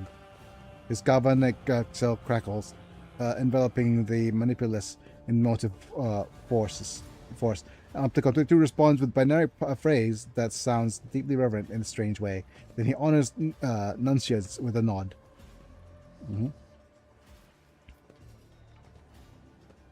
Okay, let's make a deal. I got the best deals. อันนี้ซื้อของ we have medkits and stems, deflection gloves where it's a parry melee attack with a ranged weapon. You're using ballistic skill instead of weapon skill. This is very good for Kefka. We've got some machine right set and target designator. When it hits an enemy with a dead eye shot, reduces the enemy's deflection by 1 and applies +1 exploit until the combat strikes 3 times. Mobile extraction is going to be nice. อันนี้ซื้อ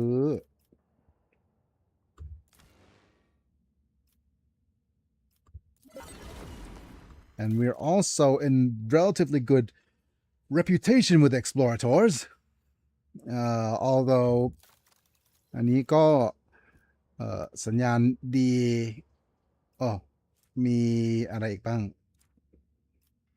Okay, we have some Webbers and the only thing that's going to be available to us for us to buy will be the Weber and this, and all these things will have to wait until we're a higher profit factor.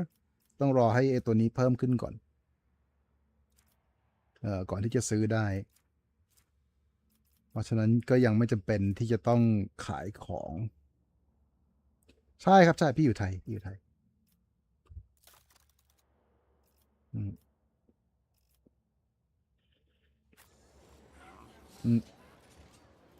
นึกว่าเอิร์ธอยู่ไทยสิ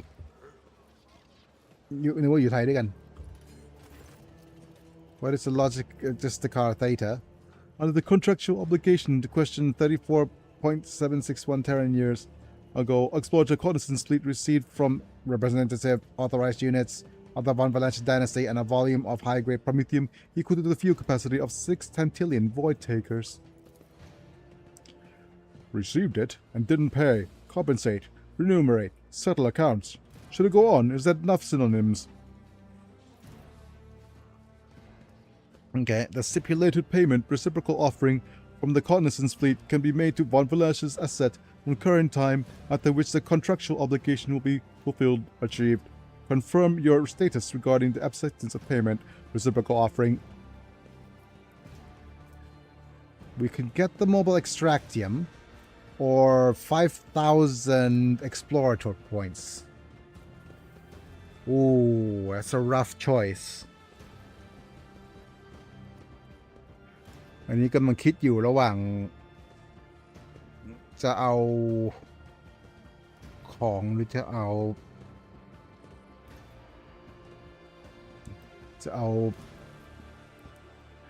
5,000 exploration points is a lot, and I don't think it's gonna the mobile extractium will be worth it. อันนี้เอาของเอาไว้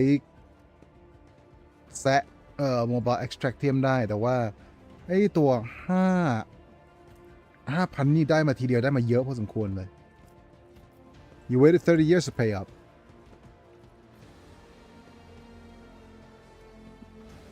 เล่นยังสำเนียงพื้นที่เฉพาะ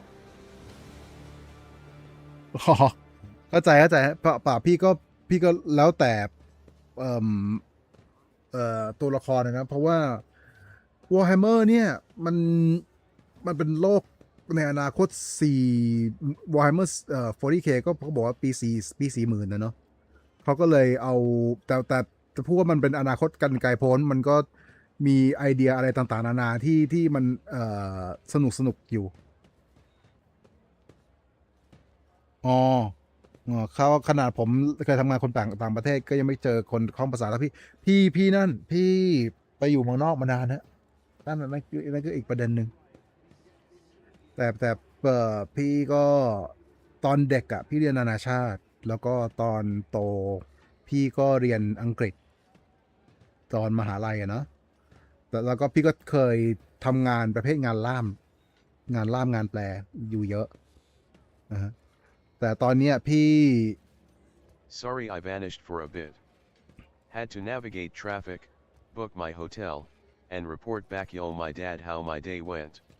Oh, no worries, man. Hope the hotel Hi, internet's okay. Hopefully you did the internet's fine. Earth is just having a field day saying that my English is too good for Thai.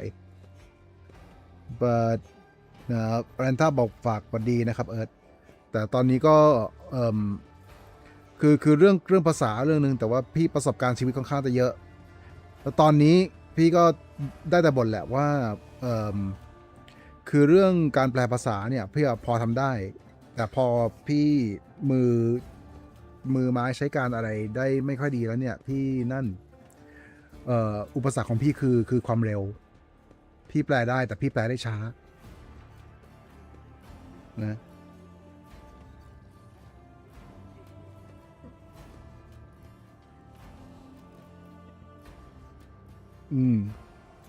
โอ้พี่หวังว่าสักวันพี่คงจะได้ออกไปเที่ยวบ้างนะ just in the future I want to be able to go and travel and stuff but I'm not at that physical capability yet. Yeah. But anyways, we're with the explorators. 2.66 Terran years later. Yeah. Clever. If you've been purchasing fuel for a squadron at the other end of the Imperium, you have never had to pay at all. You would have turned to dust before you made it there and back. ซื้อก็อุตส่าห์ซื้อน้ำมันจากอีกภาคของจักรวาลนั้นเนาะเขาก็เลยอาจจะก็เลยไม่ต้องจ่าย You said my dynasty has extensive business dealings with you คือว่า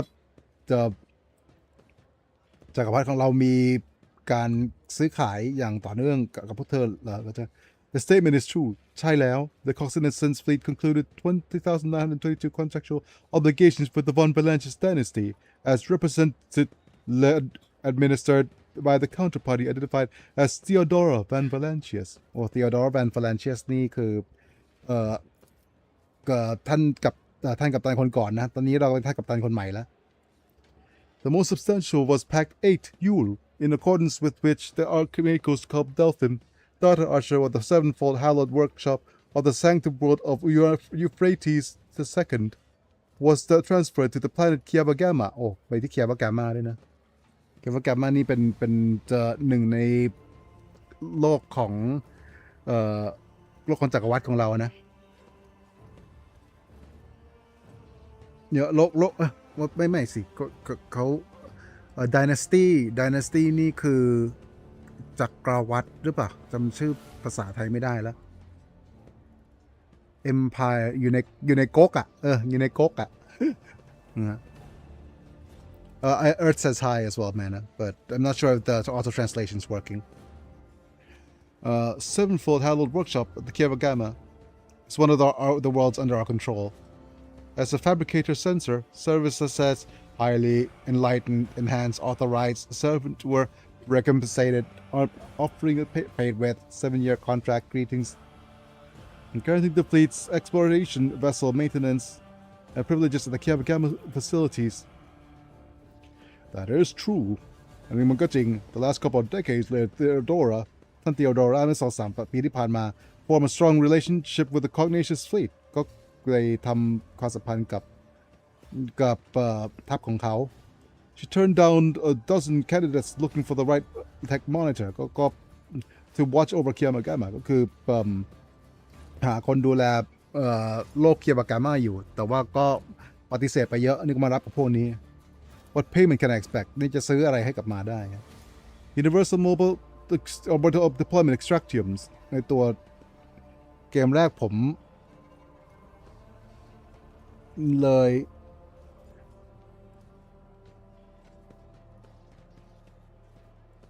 Alan Wade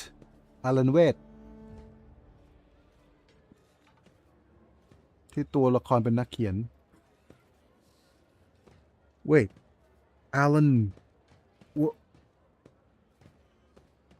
Alan Wade ทำไมชื่อมันคุ้นๆ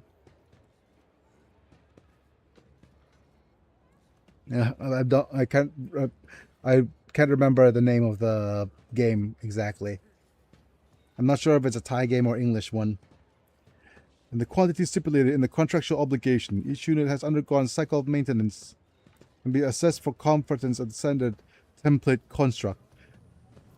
เพราะฉะนั้นเราจะต้องเลือกว่าจะให้เขารับอะไร We have to pick between a mobile extraction, which gives us a chance to extract something from planets, or an immediate 5,000 explorator points.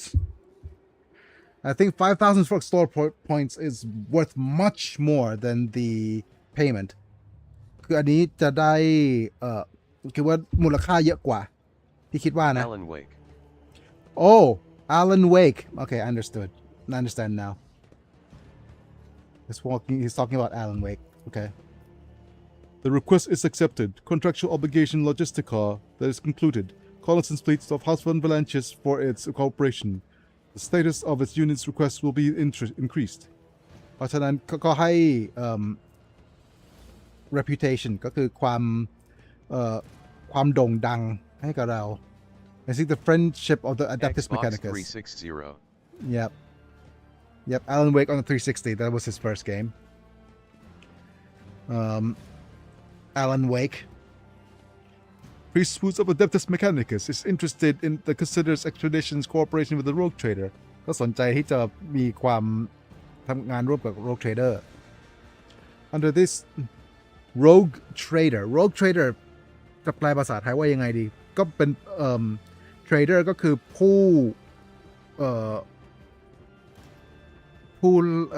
ู้แลกเปลี่ยนผู้ค้าอิสระมั้ง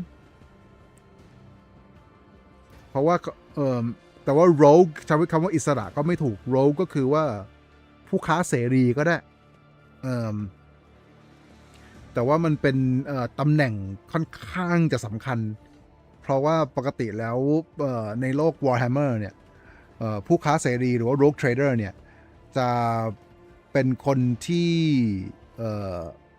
มีอำนาจอธิปไตยสูงมากในจักรวาลปกติแล้วคนแต่ไม่ในจักรวาลของ Warhammer I'm just talking a little bit of lore of Warhammer in Thai เพราะว่าเขาสามารถที่จะทำชอบตัวละครในพวกเกม Haunt Heroes of New Earth Dota ในเรื่องแฟนต้องแปลให้ฟังอันนี้เป็นหมดตอนนั้นพอดูที่นั่นแปลผมก็เลยชอบโอเค yeah this is another thing that I'm doing as well I'm translating the Warhammer stuff over for Earth in Thai to let him know what's going on เนี่ยแต่ก่อนอื่นเลยเนี่ยตอนนี้ไม่ใช่ Rogue Trader นะอันนี้ Kefka Final Fantasy 6ไม่เกี่ยวกันแต่ว่าเราเลือกได้ว่าใครจะมารับตำแหน่งแล้วก็ role play ได้เรื่อยๆว่าใครจะมาเป็นตำแหน่งเนี่ยไหนแล้วก็ทำอะไรได้แต่อำนาจอธิปไตยของ Rogue Trader ค่อนข้างจะเยอะสามารถทำอะไรได้หลายอย่างได้หลายแบบแล้วก็จะไปทางดีทางชั่วอะไรก็ได้ตามใจชอบแล้วปกติเนี่ยRogue Trader เนี่ยมันเป็นชื่อของเกม Tabletop ถ้ารู้จัก D&D เนี่ยหรือ Dungeons and Dragons เนี่ยที่เขาทอยเต๋าเล่นเกมกันอ่ะอันนั้นนะเมื่อก่อนอันนี้เป็นของ Warhammer เหมือนกันมีอยู่เป็นชื่อ Rogue Trader ก็คือไปให้เรารับตำแหน่งของกลุ่มคนที่มีอำนาจอธิปไตยในการแบบ เอ่อไปท่องจักรวาลแล้วก็ซื้อขายสิ่งต่างๆเพราะว่าปกติแล้วเนี่ยทุกคนจะอยู่ภายใต้อำนาจของ Emperor หรือว่าอำนาจของผู้ของจักรพรรดินะที่อยู่ใน Warhammer ทุกคนต้องบูชาจักรพรรดิหมดแล้วก็ทำตามความเชื่อของจักรพรรดิหมด Rogue Trader เนี่ยจะเป็นเขาเรียกว่าผู้ค้าที่มีความเทาๆแล้วก็มีอำนาจอธิปไตยสูงไม่จำเป็นจะที่มีโอกาสที่จะสามารถทำสิ่งที่ผิดกฎของจักรพรรดิได้ภายใต้วิจารณญาณพูดอย่างนั้นดีกว่า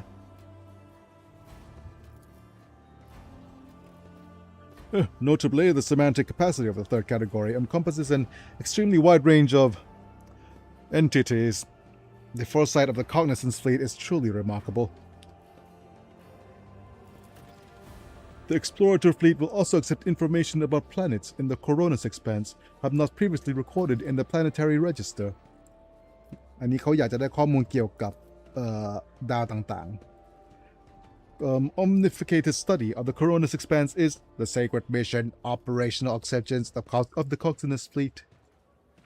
The information about the planets and star systems of the Coronis expanse will be compiled, studied, and transferred to the holy repositories of Mars on the completion of the Great March of Exploration mission. This process is increased totality with knowledge and decreases the total ignorance of the universe.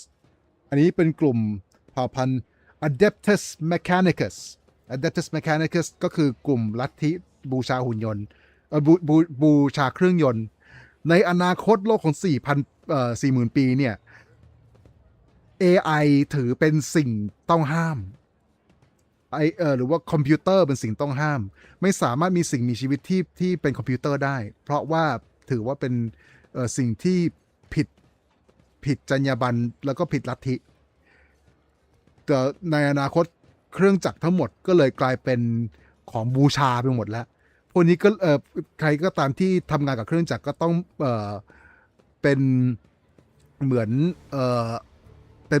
เป็นพระหมดก็คือเป็นพระเพื่อบูชาแล้วก็ภาวนาให้เครื่องจักรทำงานแล้วถ้าเกิดภาวนาเพียงพอว่าเครื่องจักรทำงานได้สำเร็จมันก็ทำงานสำเร็จประมาณนี้ FF6 พี่จำเกมที่เคยเล่นถามพี่ได้ไหมครับว่าเกมthe game of Final Fantasy 6 from that day I haven't finished yet oh okay Final 6เกมเนี่ยมันจะมีครึ่งแรกครึ่งหลังพอจบครึ่งหนึ่งแล้วก็จะรู้สึกเหมือนครึ่งหลังเนี่ยเป็นเกมที่เป็นคนละฟีลกับครึ่งแรกมากเนี่ย it's two halves Final Fantasy 6 has two halves and it feels so different คือครึ่งหลังเนี่ยคือพอจบครึ่งแรกไปแล้วเนี่ยครึ่งหลังไม่ต้องทำอะไรเลยก็ได้ไปลุยบอสใหญ่เลยก็ได้เพราะว่าแต่ว่าเรามีความอยากที่จะแบบว่าแก้ไขสิ่งที่มันบิดเบี้ยวไปในครึ่งหลังที่เกิดขึ้นในครึ่งแรกแต่เนี่ยคือตัวร้ายประจำครึ่งของกับประจำเรื่องสปอยนะสปอย Why interested in Xenotech? Isn't that heresy? The Cognizance fleet finds it reasonable to believe that forbidden knowledge in the hands of the litany can causes destruction and violates that goes against the Omnissiah's will. The weakness of our minds will unleash heresy, which consumes the laity whole. An example that demonstrates the outline pattern of void station in the system of Lagran's belt. According to the data available to the Cognizance fleet, the heretics on the station have traded relations to Xenos for the sake of obtaining dangerous and pernicious technology. The destruction of those heretics of high priority not enough demand an immediate action. Okay. I have some questions. Information assistance will be provided เพราะว่าเทคโนโลยีเนี่ยเขามีทั้งของที่มาจากมนุษย์กับที่มาจากเอเลี่ยนและในโลก Warhammer เนี่ยคนเนี่ยแบบกับเอเลี่ยนไม่ถูกกันอย่างแรงเอเลี่ยนมีอยู่หลากหลาย แต่แล้วก็อะไรที่ทำเกี่ยวข้องเกี่ยวกับเอเลี่ยนเนี่ยจะถือเป็นของเขาเรียกว่าของต้องห้ามหมด Opticon 22 is a strange name ชื่อแปลก Opticon is an illustrious history significant of Section 22 is a common addition ก็คือชื่อ Opticon 22คือว่าชื่อ Opticon เป็นชื่อที่มีอยู่เยอะเติม22เพราะว่าเป็นคนที่22 Explorator fleet by the Adeptus Mechanicus the purpose of surveying Corona's expanse ก็คือว่าตอนนี้เรามีการซื้อขายแลกเปลี่ยนกับกลุ่มนี้เพราะว่ากลุ่มนี้มีความต้องการในการ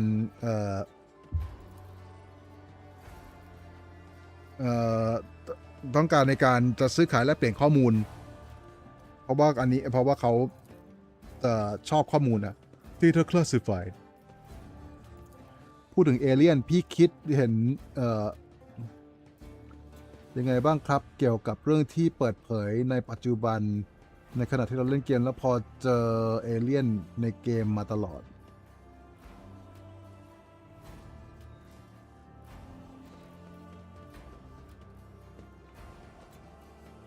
หมายถึงโลกความเป็นจริงเรื่องเอเลี่ยนเหรอ about the truth about he's asking about aliens คือหรือว่าพูดเรื่อง UFO หรือ UAP ป่ะถ้าเกิดใช่เดี๋ยวพี่พูดอย่างนั้นให้ฟังหรือว่าพูดถึงเอเลี่ยนในเกมต่างๆที่เขาตีความมา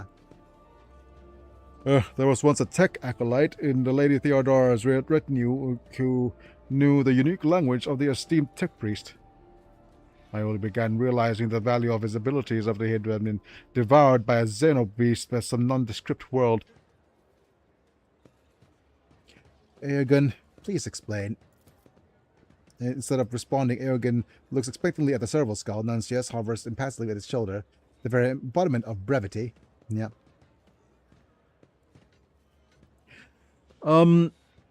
เอาอย่างนี้เป็นให้คนเขาเสียเขาเรียกว่าเบี่ยงเบนความสนใจเรื่องแทนที่จะพูดเรื่องสงครามนะ อันนี้ความเห็นพี่นะ เพราะว่าที่เจอคือ UFO และ UAP เอาให้ชัดๆเขาไม่ได้เจอเอเลี่ยนเขาเจอ UFO แล้วก็เจอ UAP UFO อยู่กับ UAP เป็นอะไรก็ได้เป็นเป็นสิ่งที่ไม่รู้ไม่เห็นเป็นสิ่งที่ไม่ที่แบบว่าอธิบายไม่ได้อยู่ดีเพราะมันย่อมาจาก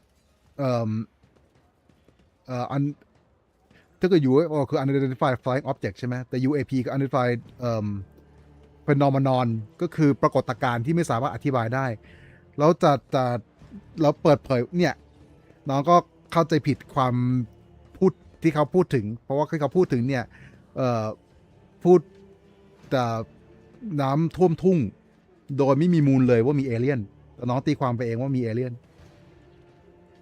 There aren't anything about aliens just about UAPs เนี่ยถ้าเกิดมันดูข้อมูลที่เขาพูดเขาพูดกำกวมว่าเจอเหตุการณ์ปรากฏการณ์ต่างๆที่ไม่สามารถอธิบายได้เหมือนกับเวลาไปดูช่องแบบช่องสัมผัสถึงได้ถึงปรากฏการณ์บางอย่างกูมีมูลพอๆกันนะเห็นไหมเพราะว่าเขาใช้คำพูดที่กำกวมพอๆกันนะที่บอกว่าตัวว่ามันมีอะไรบางอย่างปรากฏขึ้นในฟ้าแล้วก็เป็นลักษณะขยับอย่างงู้นอย่างนี้เนี่ยไม่ที่เขาโผล่มาเต็มเลยแล้วก็อธิบายได้หลายๆอย่างเขาแค่บอกว่าโผล่มาอธิบายไม่ได้แล้วไงมันก็คือไม่ได้อธิบายเรื่องเป็นฉากบางหน้าเกี่ยวกับเรื่องที่เขาทำอย่างอื่นแต่ก็คือเหมือนเป็นอะไรนะเขาเรียกอะไรนะทำให้เราเสียเบนความสนใจเรื่องอื่นๆที่สำคัญมากกว่าเท่านั้นเอง But yeah, I'm just telling about the UFO and UAPs. He's saying aliens, but the technicality is UAPs.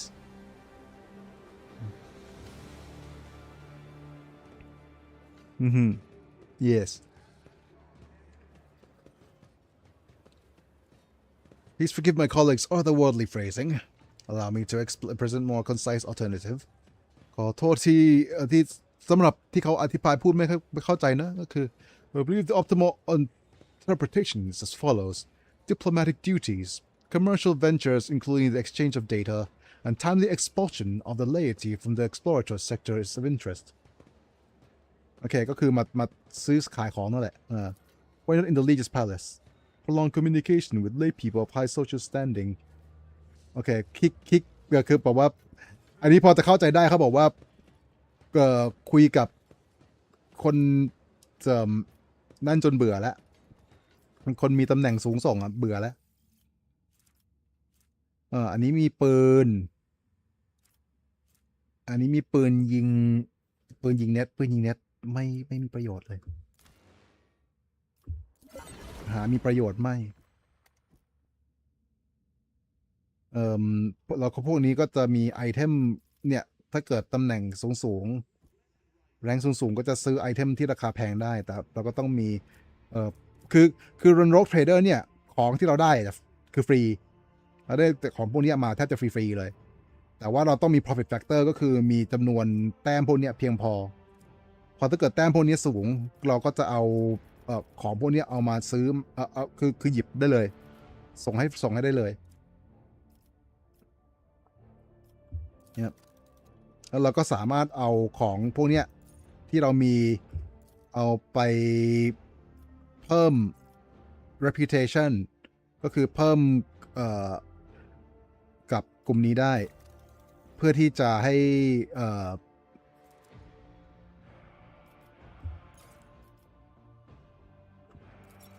เพิ่มความมั่นใจกับกลุ่มนี้เพื่อที่จะเอาของมาไม่ได้เพิ่มแต่ว่าแรงอย่างเดียวเพิ่ม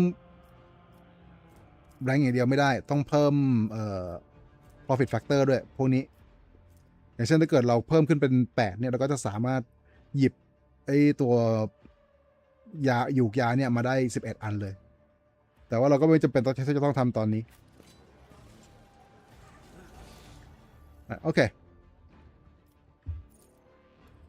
Dang, redeems really don't work. I was going for an interrupting Kefka LOL. Redeems work on the whatchamacallit on the vertical stream. It switches between vertical and horizontal, and I have no idea why. All right. Ooh, Cyber Raven conductive frame. Anything for our little Raven?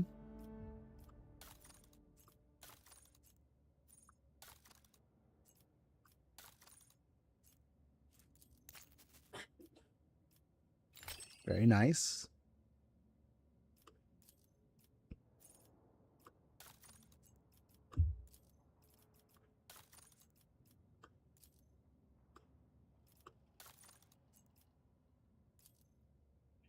Yeah, but we have a bunch of weapons that we could actually add and use.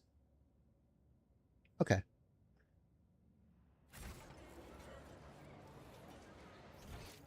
But there's so much stuff we need to do here.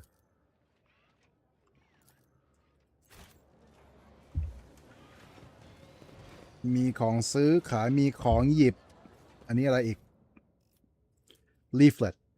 Now is our time, not theirs. นี่คือเวลาของพวกเราไม่ใช่ของพวกเขา Go to their homes, drag them out of the beds.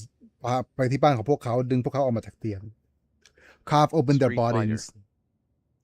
เห็นพี่จับ Street Fighter เลยครับล่าสุดก็เห็นพี่เล่นกับเพื่อนพี่จับ Street Fighter ไปเมื่อวันจันทร์พี่เล่นไปเมื่อวันจันทร์แล้วก็วันอังคารพี่หยุดเพราะว่าเมื่อวานเนี่ยฉีดสเปรย์วันนี้จริงพี่ก็อยากจะเล่นแต่ว่ามึนหัวส่วนใหญ่สตรีทพี่ตอนนี้พี่จะเล่นวันเสาร์อาทิตย์ฮะเสาร์อาทิตย์จันทร์ช่วงนั้นเพราะว่าเป็นช่วงที่พี่จะนั่งได้พรุ่งนี้พี่ก็อาจจะเล่นเพราะว่าพี่ไม่ได้ว่านั่งขึ้นได้ทุกวันแล้ววันที่พี่นั่งก็ไม่ได้แปลว่าพี่นั่งพี่จะโอเคแต่นั่งตลอดอย่างวันนี้ก็คือมีแผนนั่งแต่ว่าก็นั่งไม่ไหวเหมือนกันอย่างที่ว่าตาคล้ำเป็นหมีแพนด้าเลยฮะ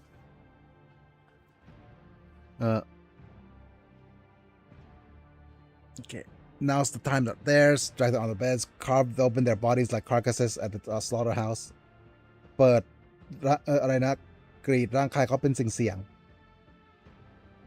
The Imperial Navy, the Hispalica, Corda, Von Valancius, their names means nothing now.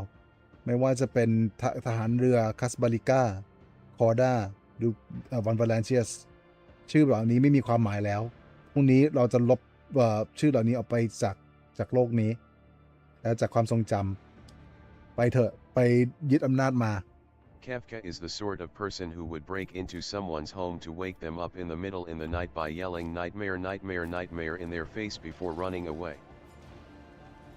Certainly ตรงนี้มีอะไรอีกกำแพงในคอนเทนเนอร์เหล่านี้เนี่ยเป็นสนิมแล้วก็เนื้อหาข้างในได้ละลายไปหมดแล้วสถานการณ์ที่ไม่ค่อยแปลกสำหรับของที่มาส่งที่ผ่านมาในศุลกากร Oh, actually that's pretty fun. I haven't done this in a while. I haven't done straight reading translations in a while. Certainly a skill that I'm a little bit rusty at, but not wholly out of my ability. Oh, มีศพเพียบเลย so many goods.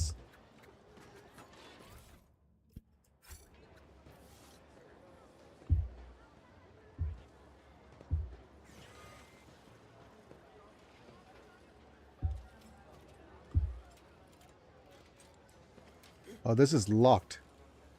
อันนี้ล็อกอยู่ตรงนี้มีสวิตช์ถ้าจะไม่ผิด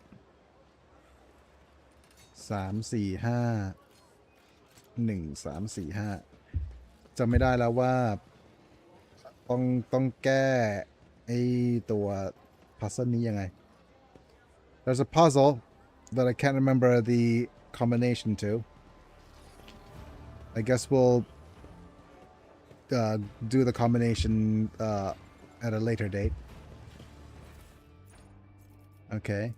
I'm writing to inform you that 2 days ago เขียนว่าเมื่อ2 วันที่แล้วเนี่ยการ discharge มันถูกหยุดโดยการ raid launched by the Anvers gang ก็คือว่าแก๊ง Anvers ได้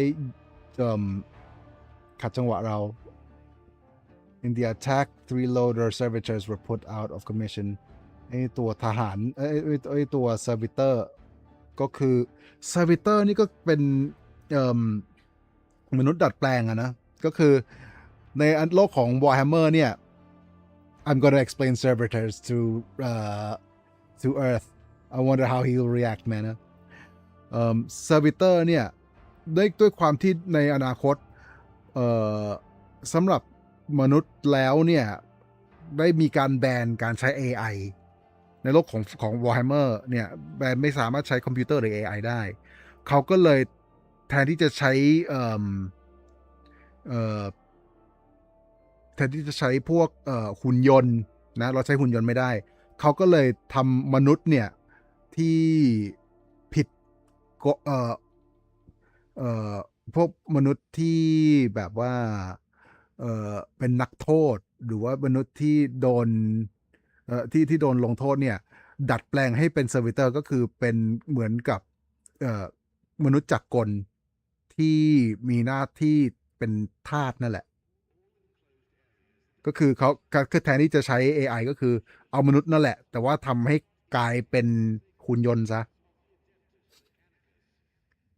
เอาคำตะกะนึกคิดแบบคนเอาออกไปแต่แล้วก็เอาส่วนประกอบที่เป็นคอมพิวเตอร์เนี่ยเข้ามาแทนเพื่อที่จะไม่ต้องเพื่อที่จะบอกว่านี่ไม่ใช่คอมพิวนี่ไม่ใช่คอมพิวเตอร์ไงนี่มันแค่มนุษย์จักรกลเท่านั้นไม่ใช่หุ่นยนต์เป็นมนุษย์ทุกอย่างในโลก Warhammer นี่นั่นหมดเต็มไปด้วยความย้อนแย้งหมดตามสไตล์โหดร้ายทารุณและย้อนแย้งก็จะกริมดาร์กหน่อยโอเค so the servitors put out ก็คือมนุษย์จากกลตายไป3แต่ว่าพูดว่าไม่ได้พูดว่าตายด้วยนะชำรุดไป3 furthermore on cargo container serial number FVDA 16165 was stolen among the contents อ้าวมีอะไรโดนขโมยไปอีก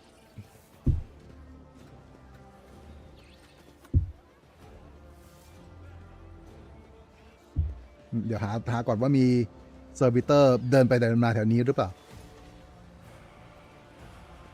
เนี่ยมีแต่ซิติเซนก็คือมีแต่คนธรรมดาแต่เมื่อกี้เหมือนเห็นอยู่ที่แถว Curiosity sings in my veins.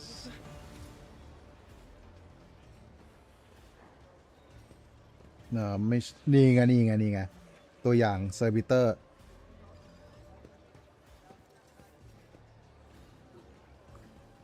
เนี่ยหมดความเป็นคนแล้วเป็นแค่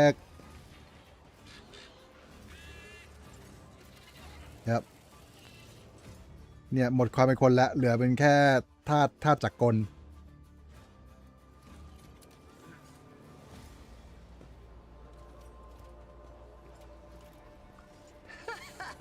They will see. Oh, yes, indeed.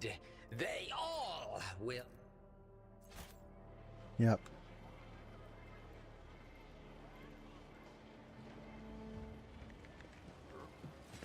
แต่โลกของ Warhammer นั่นมากเรื่องราวยาวเหยียดเลย Adeptus Arbites Helmet more coercion if an arbitrator plus 20 coercion instead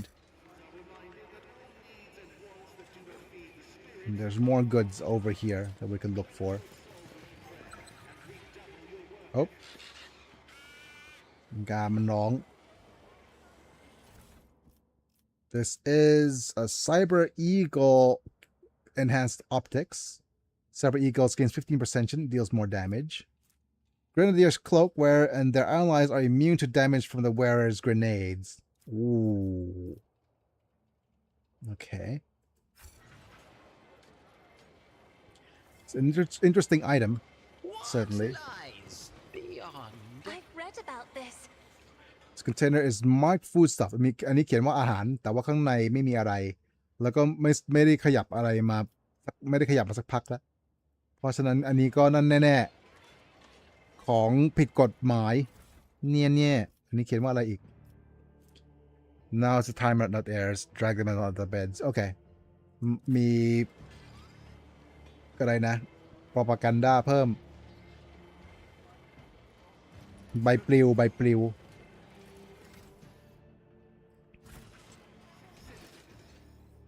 and we could actually leave but there's more stuff we could explore เดี๋ยวมาดูกันว่ามีอะไรอยู่ตรงไหนบ้าง There will be no peace in my wake.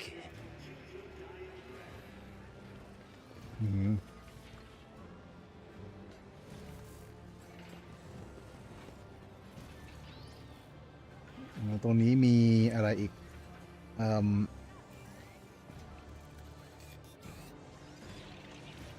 เทรียพรีมาตรงนี้มีอะไรมี There will be no peace with his stake. Yep. Life of St. Drusus, Volume 3. Oh, I know. Okay. We have a puzzle. อันนี้มีเดี๋ยวขอเก็บของก่อน add this to the cargo. Add this to the cargo.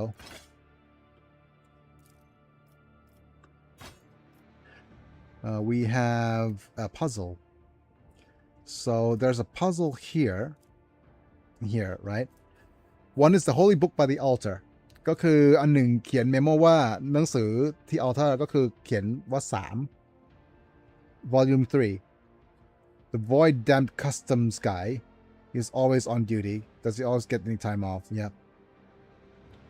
Ever leave his for a servitor or something? Okay. So who's the void damned customs guy? อันนี้มาดูตรงนี้น่าจะมีใครที่ยืนอยู่ตรงนี้ที่เป็น bureaucrat Arbitrator, I need... What advice do you seek? Okay, so... Oh, this is the... These are arbitrators. And the bureaucrats.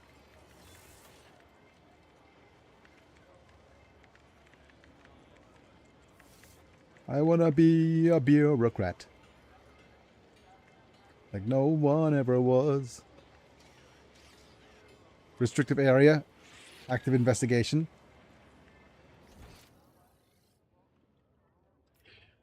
And it's... Okay, so the first one is number 3. But... I want to see where the customs officer is. There's a guard. Rank 5, functionary... Okay, so 5. You say something? This is a functionary Morberio Cavalli. So that's a customs officer, so it's 5.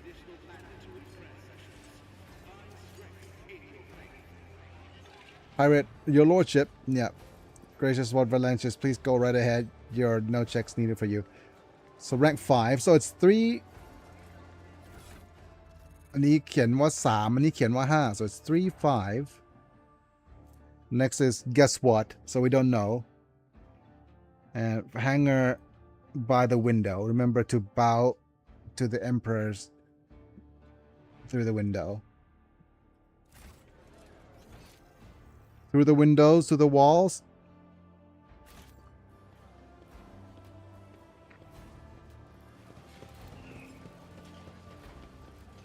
Smoking out the window. One step at a time amidst the madness. Finest wines from Yanis.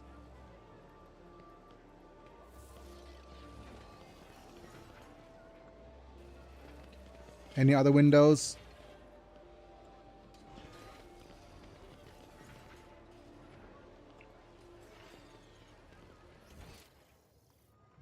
I don't see any other windows.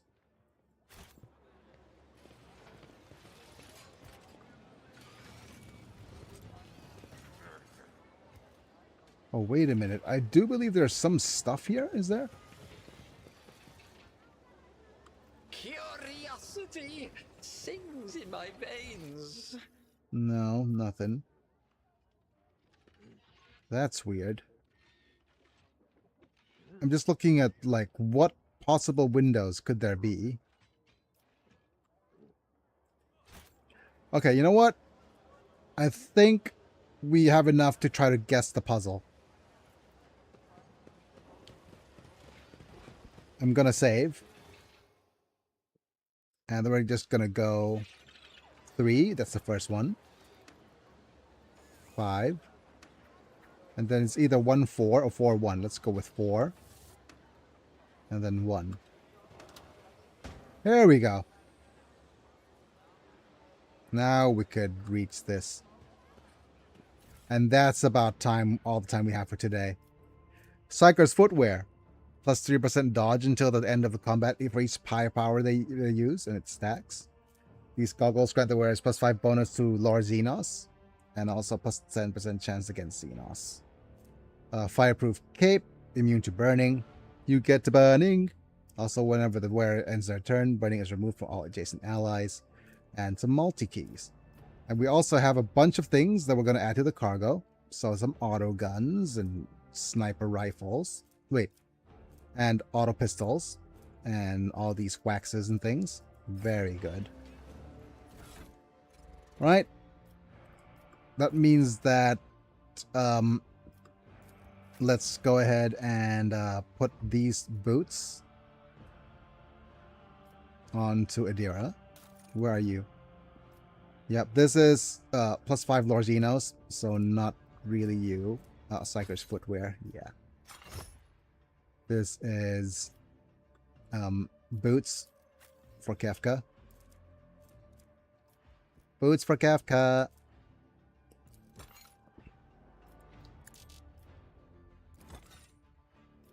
And we could even put these glasses for Kefka as well. but we don't have any other ranged characters. So we'll need to actually have Kefka wear these ranged glasses for now. We could actually go this bonus to Lord Xenos on him as well, but we're good. We're good. And with that, I do believe we should. Okay. This is a sniper's bracelet, so no. Let's go ahead and go with deflection gloves. Parry melee attacks using his pistols, and with ballistic skills instead. Next is the target designator. Hits an enemy with a dead-eye shot, reduces enemy's deflection by 1, applies 1 exploit. So no. This is dead-eye shot territory. This is sniper rifle stuff. We don't have that ready for us. And yeah, I think we're going to call it a video today. We are way over time already. But yeah, we got a bunch of different things done. ได้เวลาปิดนั่นละปิดจอละเพราะว่าใกล้จะบ่ายโมงแล้ว So thanks for being here, Amanda, and thanks for everyone else who was here for a little bit. Either way, it's now time for me to call it a video. And unfortunately, we didn't actually get through as much of the DLC things. But we did have a look at what's his name, some storylines from some lines from Aogun, which is pretty cool. And also we got the augmentics working, which is pretty cool. But now it's not time to thank my members and say goodnight. Alright, so thank you Apilux, Manta, Chris Burton, Talenton, Yellowneck, Techno, and Ozor. Oh, and by the way, if you're interested in the membership program, check the membership, click the join button down below. สนใจ membership program คลิกคำว่าจอยข้างล่างได้เลยนะครับ แล้วก็otherwise, like the video if you enjoy, subscribe if you want to see more. Click on the bell to get notified for when I go live. And what else is there? You get not only do you get turned into a Pokemon, we also have new badges. You might notice the newer badges, Mana.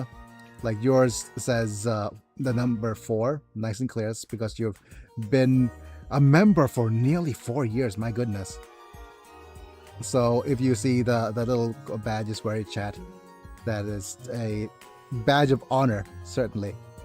Thank you so much for all these years of membership. And it has been updated so that it is actually there when you chat as well. Hopefully, at the very least, anyways. Thank you, Mana. And it's me, I'm Biggie, and I'll be back tomorrow with probably either more Street Fighter or some other action games. But for now, it's time to say goodnight. I'll be back. See you guys in a bit. Bye for now.